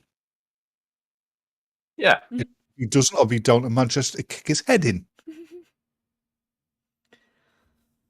Yeah, I think that this little Actually, Mhm. I'll be down to Manchester to die of a heart attack on his doorstep because of all the walking. Well, yeah, I think they're Oh, treading come on Don't let him at home long enough. yeah. Yeah, good point.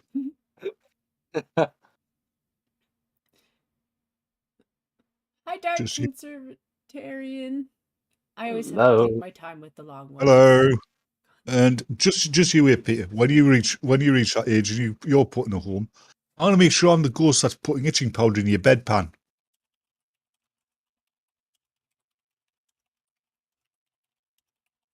I'm sure you will.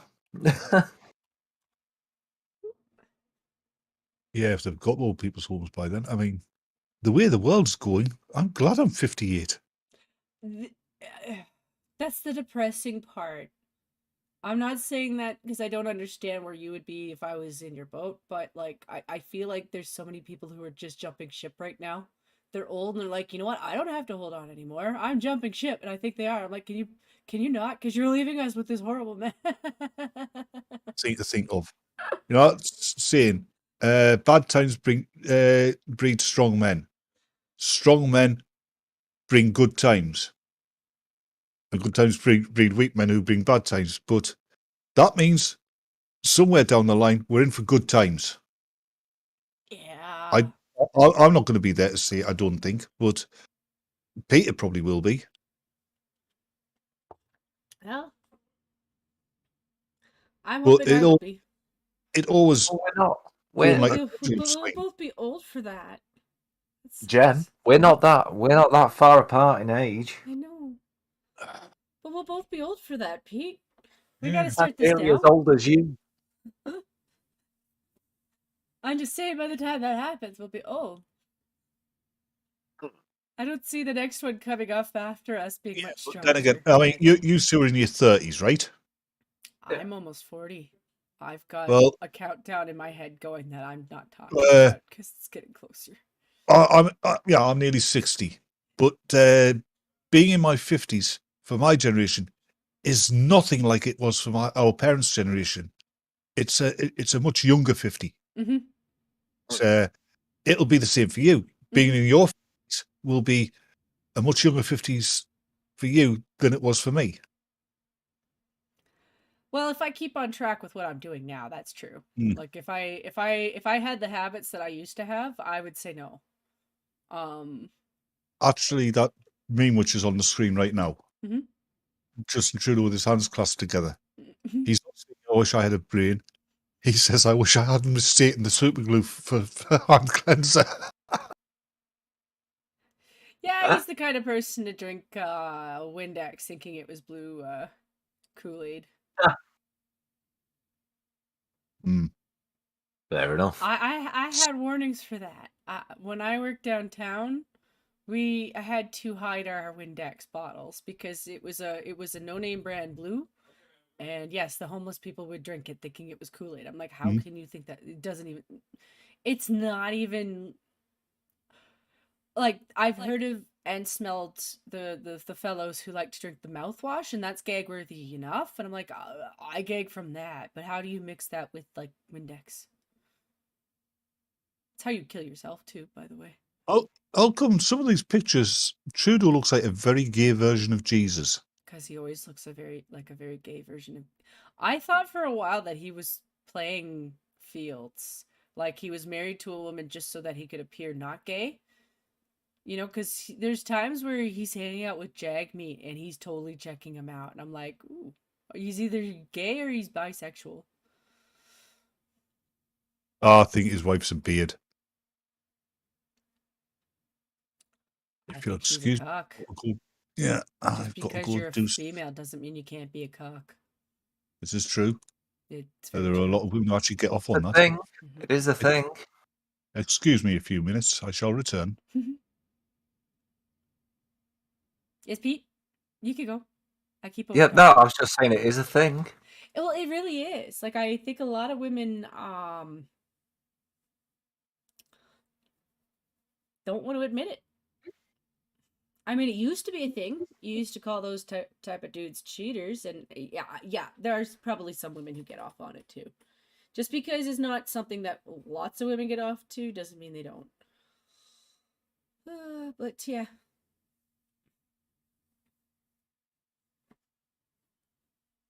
Apparently, 30 is the new 20 for me, at least, because I don't usually feel my age. I barely age in the face, minus a couple of grey hairs that my family has pointed out before. Oh, Yeah, listen, I'm okay with turning 40. It's just more of the fact that I feel like I finally got myself to a stage where I feel confident in my looks, and now I'm kind of feeling old. I'm like, It's not like you actually feel old, it's just you have a limit of how much more energy you have as you get older. yeah. It's one of those things you say that to somebody younger, and you're not much younger than me, so it's not like you don't know what I mean. You probably know exactly what I mean. But your energy is not as high as it was when you were in your 20s, and it's just much more noticeable when you're nearing your 40s than it is when you're in your 30s. Just is. It's not like it's a bad thing. It's not like I can't regain most of that. That's a lot of why I've been doing a lot of what I'm doing. It just gives me more energy. It gives me a little more pep. You know, I'm more inclined to go do stuff than I was before because of that stuff. Mentally speaking, I am a little bit more probably healthier for it, although I question that.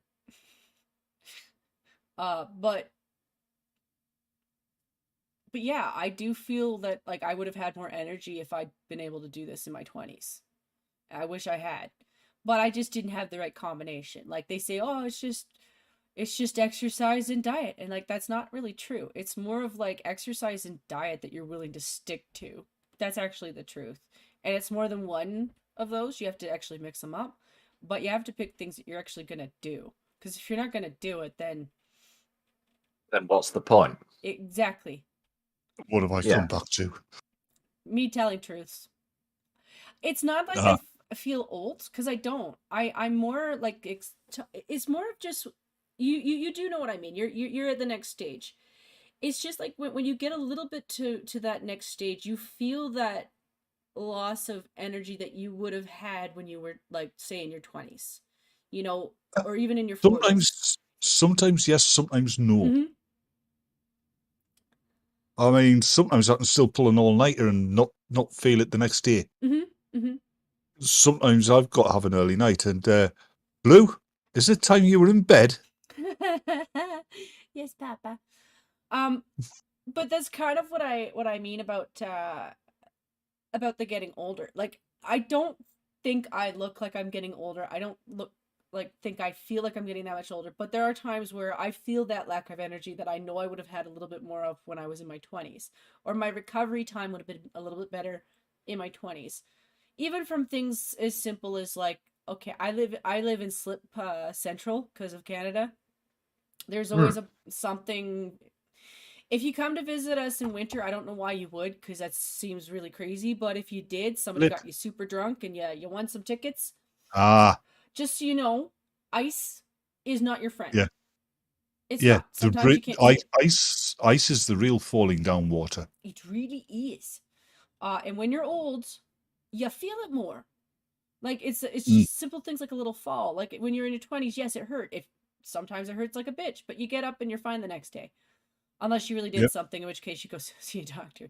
But for the most part, you're okay. But when you reach your 30s, oh, that hurt a little bit more. You reach your 40s, okay, that hurt. You reach your 50s, that fucking hurt. Mm. I Tell you definitely another thing should about not have covered. I definitely should not have covered my face with the entire arm of my hoodie when I sneezed just then. It's one of them flock hoodies. uh, One so of so them now fluffy hoodies. So you got a now little bit you're of a cobweb in your hoodie, huh? now you're singing that old song from the 16th century, Green Sleeves. Yeah.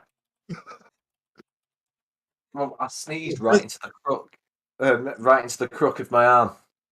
Ah, there's another one that's that's very symptomatic of getting older.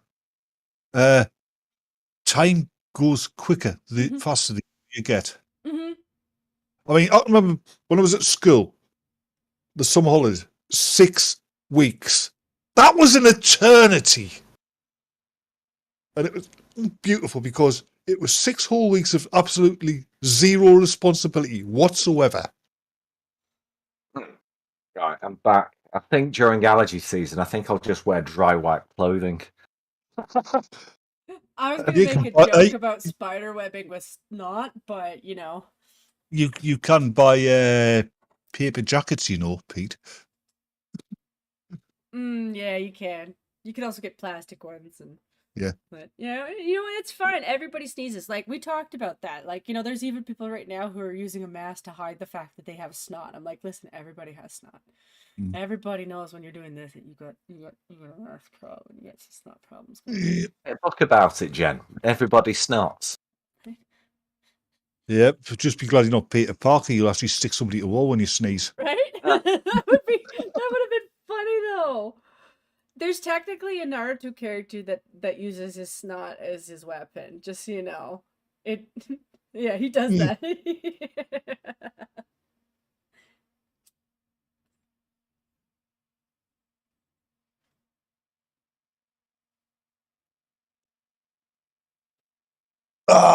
Now I have a nice purring cat on my lap because he has just been fed. Cute. So he's going to pretend that he likes us.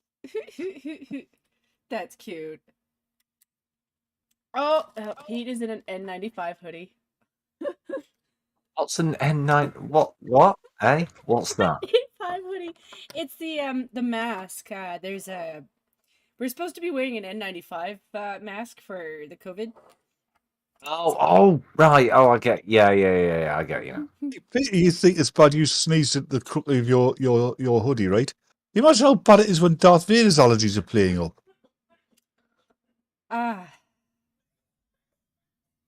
Allergies. I mean, he sneezes, a big green splatter sneeze, and he goes blind.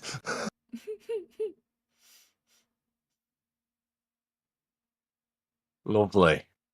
There's a mental image for everyone on a Monday evening. Well, you're not going to see anything, are you? You're just going to see him like sneeze, and then he's going to walk into things. If Marvel, I'm sure somebody's done that as a cartoon joke, but like if Marvel actually did that, or that's DC technically, so I'm sorry, I went wrong. I always do that. I always do that to Marvel and DC. I get you guys, I don't even mean to, I just get them confused sometimes. What's DC? It has to do with the Batman and Spider-Man is Marvel, but he crossovers sometimes. I think that's the reason I get confused. Because that fucker likes to go wherever the hell he wants. But it has to do with the whole, like, if you were to take the superhero and take them literally, like, if Batman acted like a bat, like, because bats use sonar to get around. It's not that they can't see, they just can't see well. Actually, they have remarkably good eyesight, especially at night. But, because he'd also be talking in a really high-pitched voice. Right? It just, I'm sure somebody has done that take before, but yeah, that imagery is funny. But like Actually, they kind of have. I think it's Kirk Landstrom. He became the Man Bat. Oh, that's funny. Like I know they've done that with Spider-Man. Like I know for a fact that they've done that with Spider-Man. Not even with Venom. Like they've had Dark Spider-Man before, where he's almost like the demon version of himself. Yeah, there's a doppelganger as well, which had 6 arms, and it wasn't a mask it was wearing. Mm-hmm. It was kind of animalistic. Yeah. But like that's always kind of a different take on some of that stuff, because they do that every once in a while. They'll play around with like things like mutants or magical world. They are technically magical worlds. You can take science and take it to a realm where it seems more magical than realistic. Yep. That's one thing I prefer in the comics, DC and Marvel, over the the Marvel Cinematic Universe. They draw a line, and magic is on one side, science is on the other. Magic is magic. It's not just science. Thor actually is a god. Hmm. Mm. Like they Which do try to take it from an angle of like, yeah, it's magical, but we're gonna explain it from a scientific angle, but it's still magical. Yeah. But I mean, Tony in the comics, Tony Stark tried that dozens of times, explaining magic with science, and he's got it, and then he finds out because some magical person's pointed out that, oh, well, this, and this happens. He's totally and utterly wrong. Hmm. Yeah, I kind of did like that about Thor.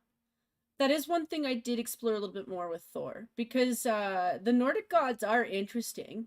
They're creepy and fucked up, but all gods are. Like, Yeah. you know, if they did that angle with like the Greek gods, you would get just as much fucked up. Actually, probably more. Marvel did. Yeah.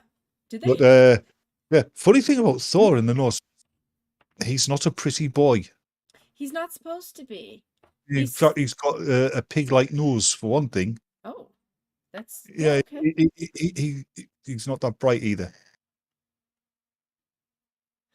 I stand by my theory though that Fenrir is the character that I feel the most pity for, because he's just a big giant wolf. Like, is he scary? Yes, he's a big giant wolf. But he was sentient. Mm. And to me, that means more. Fenris is the one who's going to eat Odin in that at Ragnarok. I know he is, and to be honest, at least he gets fed. Yeah, at least he gets fed. And he gets a little bit of revenge, because I feel like, you know, like that might have been the prophecy, but if that was the prophecy, Odin might have helped. I'm just saying. I mean, the wolf is less likely to kill you if he loves you. Or if he's been fed so much his feet no longer touch the ground. Right? Like, he's a sentient and he's a wolf. Like, it's not like real wolves can't be like lovable. They can. They're just, it's rare. They don't have any reason to like you. Mind, I think Star Trek did the best depiction of a Greek god in science fiction. The episode of the original series called Who Mourns for Adonis, where the Enterprise comes across Apollo, the god Apollo. Ooh. Yeah, and they just got it down pat. You've seen that episode, haven't you, Peter? No. No, I've said before, I've not seen much of Star Trek. One of these days we'll explore your nerddums, Pete. We'll be fair. I just don't. Pete, I know Pete, you'd enjoy it if you just pretended to yourself it's a funny-looking Doctor Who. That moment when Pete's like, "Do you think I follow Doctor Who?" Pete is glowering at me now. I have to confess to you, Batman. I tried to relay your message to Alex the other day, but then I realized, like, I have no idea what the hell you just said. So I did the cheap ass version of it. But he knew what you were talking about anyway. So funny enough, he responded anyway. Yeah, he's good people, is Alex. I love Alex. He's great. Yeah, that was the stuff I almost got myself into trouble for, because a lot of the people going after him are pulling up stuff that, like, low key, it's kind of, it's not from my community, so I probably that's why I deleted it. But yeah, apparently there's this half black girl who's going after him a little bit because he's not black enough. I'm like, okay, well, you know, your community has some racist people too. That's genetics. Yeah, kind of how that works. So you're going after somebody because of their genetic heritage. Mm-hmm.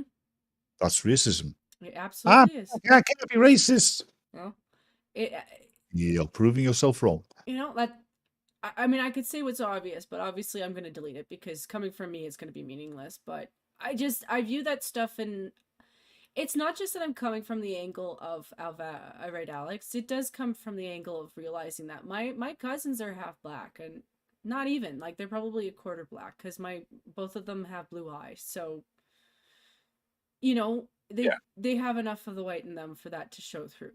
But it doesn't matter. I disagree with you on one thing you said. Mm-hmm. Coming from me, it's meaningless. No, it isn't. You're a thinking human being. You have an opinion. Opinion is not meaningless or invalid. to them, they will devalue my opinion based off of my looks, even though they claim to come from a position where that's not a thing. We know that they're going to. Yeah, screw them. Right? But when I think about it, it's not really from that. It's really just more of like, how many times did my cousins actually encounter that? Like, it's one of those things where I wish I could have a conversation with them without it being weird. Because they're older than me significantly. Like, they're both almost in You could put it in. I mean, they know you do YouTube, right? They do. Yeah. And you do live streams, right? Yeah. They know that. You could always just say it's research for a live stream. Mm-hmm.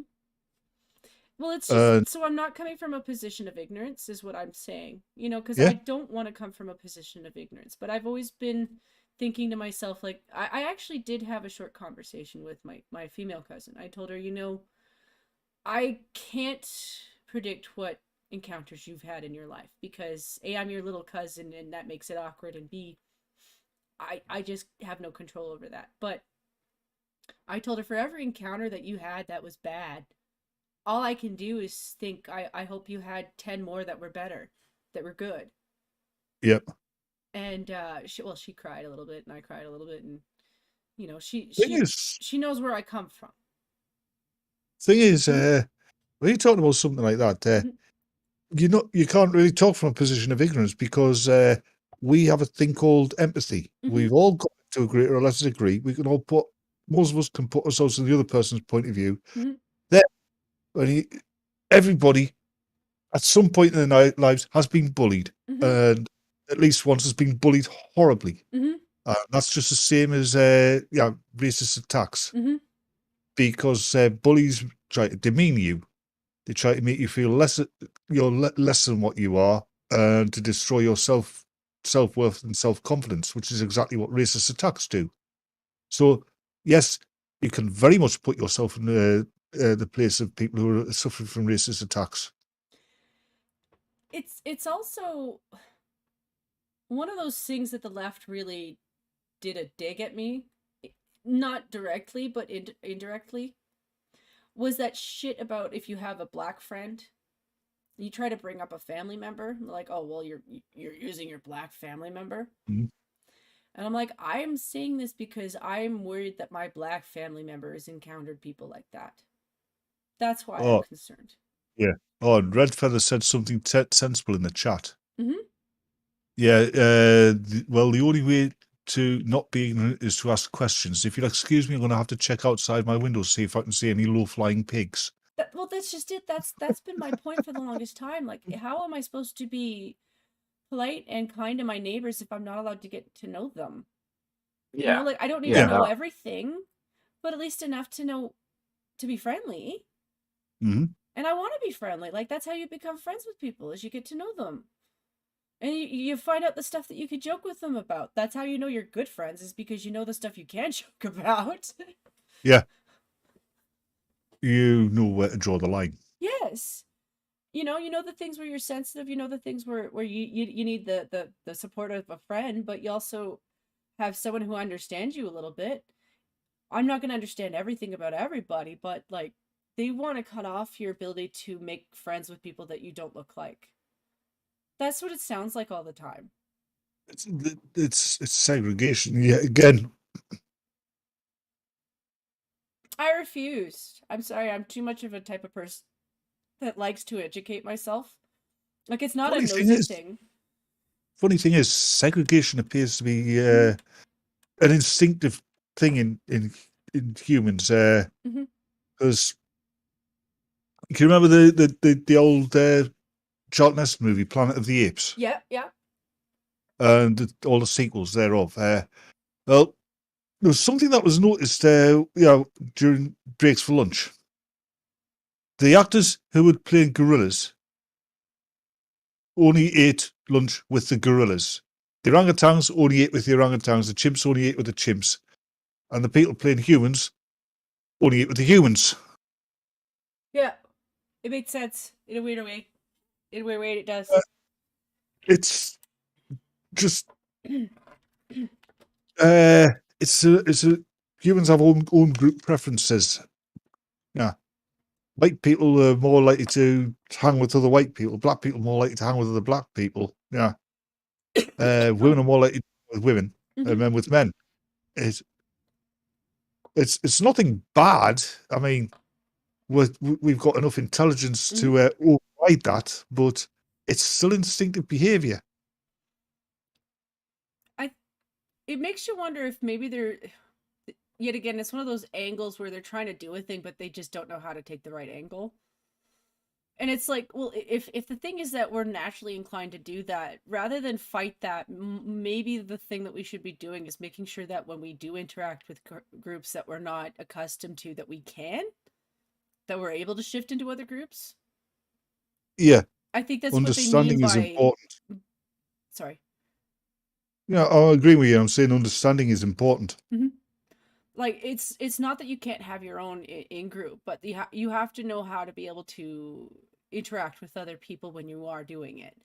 And that's the thing that they're not communicating very well, or they're trying to force that on kids, and kids are definitely not going to understand that. Like, kids are actually better at interacting in that regard because it's a defensive mechanism.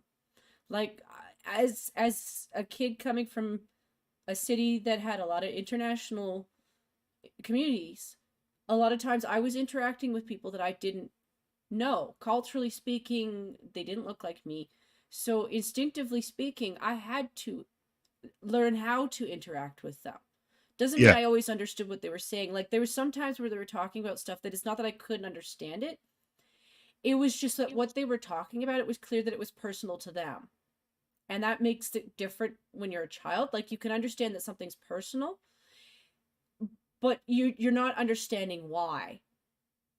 That's the problem. You're not really capable of necessarily grasping all of the why. You'll understand some of it because you're not entirely stupid, but you'll understand that this is important to this person.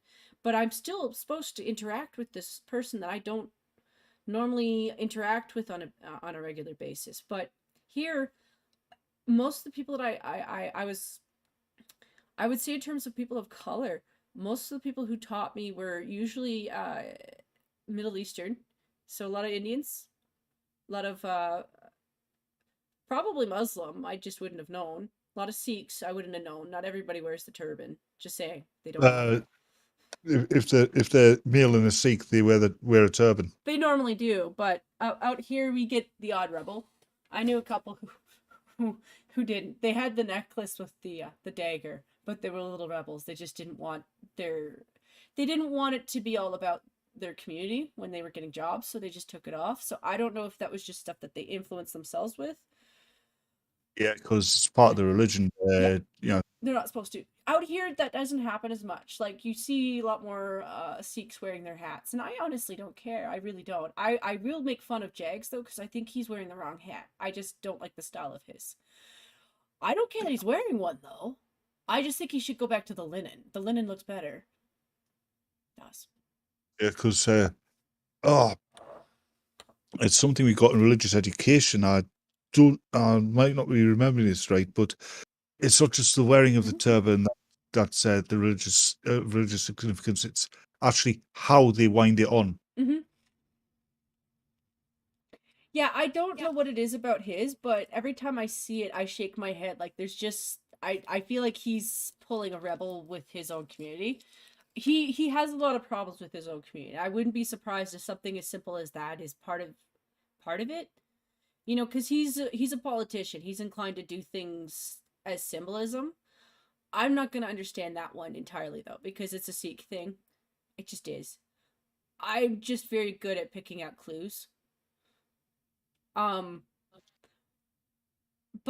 yeah, like I said, I'm used to people who are adults instructing me who didn't look like me. Like, we did a lot of tours at the Chinese community center, so a lot of times the tours were done by the Chinese people. You know, they speak English just the same as I do. They don't necessarily have an accent either. Sometimes pretend they can't. Yes, they do. I actually admire them because I sometimes I get why they do it. The worst ones are Hindu Indians, and even worse for that is Pakistanis. There's more than once I've gone into a shop. It's a Pakistani shop, and they've been talking in English, and then I enter, and all of a sudden it's bang, Yeah. and the accent gets thick, and they pretend they can barely understand what I'm saying, and So the few times I saw that in action, I was on the side of the person doing it, just because the person they were doing it to was ignorant in the first place. I wouldn't normally support that because I think if you're starting it, then you're kind of you're in the wrong if you start that first. But the few times I saw it, it had to do with where I was working. So one of the things that I will say about my workplace that if you didn't know it as a customer, I would tell people that, the fans that go throughout the bit, like throughout the fridge units, makes for kind of a sound barrier. Like it's a huge white wall of noise. So there are just some times where you will walk maybe a foot away from a door, and it's night yeah, and day in terms of what you're hearing from the other side. So if you're talking to somebody, sometimes they just need to take a step this way to just really hear you better. And that means they have to move their head out of the unit because the unit's very loud. like Mhm. one of the funniest ones. We a couple of friends. We went down to Wales for a week, and we went to this shop, and bang, they started talking Welsh. And a mate of mine, he's Welsh, but he was went to the shop and quiet because me and the other mates were talking, and he was quiet. And the shop proprietor and the person who were talking to the shop bang into Welsh, and what we the Welsh lad was with us, told us they were basically taking the piss out of us because we were English. Mhm. And went up to get served, and he comes up and goes, I can't actually speak Welsh, so I know exactly what you're saying. I think we deserve an apology from you.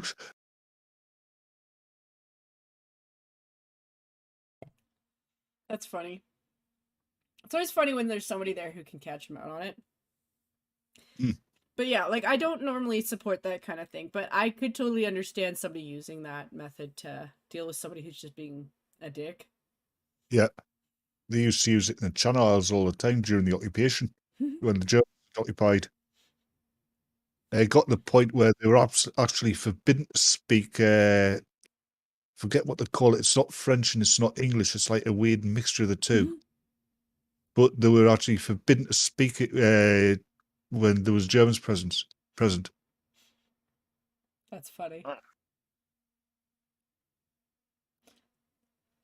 right. Well, we've been going at this for like 2.5 hours, and we were only going to do this for like an hour. So I think BG's going to be impressed. I mean, I fucked up twice trying to, like 2 or 3 Yeah, times you've trying been to load. good. You've been good. Yeah. Thing is, Jen, you've got the personality to pull a live stream together, especially this type of live stream. Well, it's fun, and like I said, like I pulled a monkey, and I just went onto Twitter just long enough to get myself irritated. I am You not pulled going to tell you how that sounded in my head, Jen. you pulled a monkey, did you? I can remember there's a few times when I've been drunk and I pulled a dog. Hey, I'm a monkey. It's time to monkey around. I'm gonna get like flagged for that, probably. No, you're not, because you altered the words. Probably. I'm not right. I haven't heard that song in a long time. So if I got it backwards, I wouldn't be surprised. I remember the show though. Yeah, I liked the show. the It was good times. It was good times.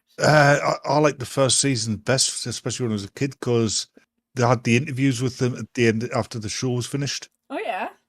Yeah. Red thinks I have a pet monkey. Don't call my brother a monkey, okay? Only I'm allowed to do that. Davy Jones was from your neck of the woods, wasn't he, Peter? From the town I live in. Pardon? He was from the town I live in. Yeah. And he got his first break in Coronation Street. Yeah. Ken Barlow's son. Right, so, yeah, I'm gonna end the stream in a bit here. So I think I will do the right thing and give you guys a little chance to shill your stuff. I'm gonna give it to Pete first because I think you have the most stuff to show, You mean he's got stuff to shill? right? Well, yeah. Well, obviously, my channel. And you Yeah, guys, I you do guys stuff. should watch him. He's been doing a lot. I mean, I haven't been around because I'm a slacker, but keep going.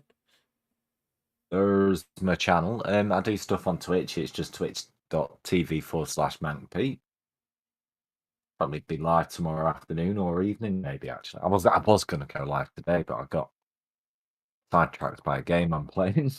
Your best I stuff didn't is want to when do on stream. your best stuff is when you read stories. You've got the perfect voice for reading stories. That's pretty much it. If Uh, you want to follow me on Twitter, MankPeteYT over on Twitter. I have one thing to shill. It's a channel I watch, History with Kaylee. It's it's Dutch. I think she's from the Netherlands. She does like ancient history, human evolution, stuff like that. I mean, she's not a scientist or anything, but she does her research well, and she makes it kind of fun. She's not bad to look at. If you don't mind, I'll drop the link in the chat. Sure. And if you want to follow me on Twitter, why the hell would you? Sarcasm and badass. Yeah, I think most of you do anyway. Yeah, I think we do. All right. Yeah. Well, What's Twitter? it is Twitter. Twitter is garbage, though. Admittedly, I gotta stay away from it more, and I do. It's just it takes like 2 seconds to shill somebody's stuff out and get pissed off. That's why Twitter's trash. I've never been pissed off so fast in my life. There's people on there that I like. There's people on there that I absolutely detest. But it's the people that I absolutely detest that entertain me. I refuse to block people though. I know that's a solution, but I refuse because I'd rather still know what people are saying. I don't want to silence people either. But well, we are gonna say goodnight, and I hope everyone had a glorious Easter. Y'all got lots of chocolate. You ate lots, or at least did what you wanted to do. If you were playing with eggs today and you were in the eastern part of North America, I hope you painted them, because if they were white, they're Never lost. find them. Yeah, and I hope none of you got attacked by zombie Jesus. I know, right? That's funny. Don't eat zombie Jesus either, because that's nasty. I've got you've got to see this tweet. I'm going to put it in Pete's general. Right. Yeah, you've got to see this. I mean, seriously. Alrighty. Okay, guys. Well, I'm gonna hit the outro, and then we're gonna go and have a good night, guys. Bloop.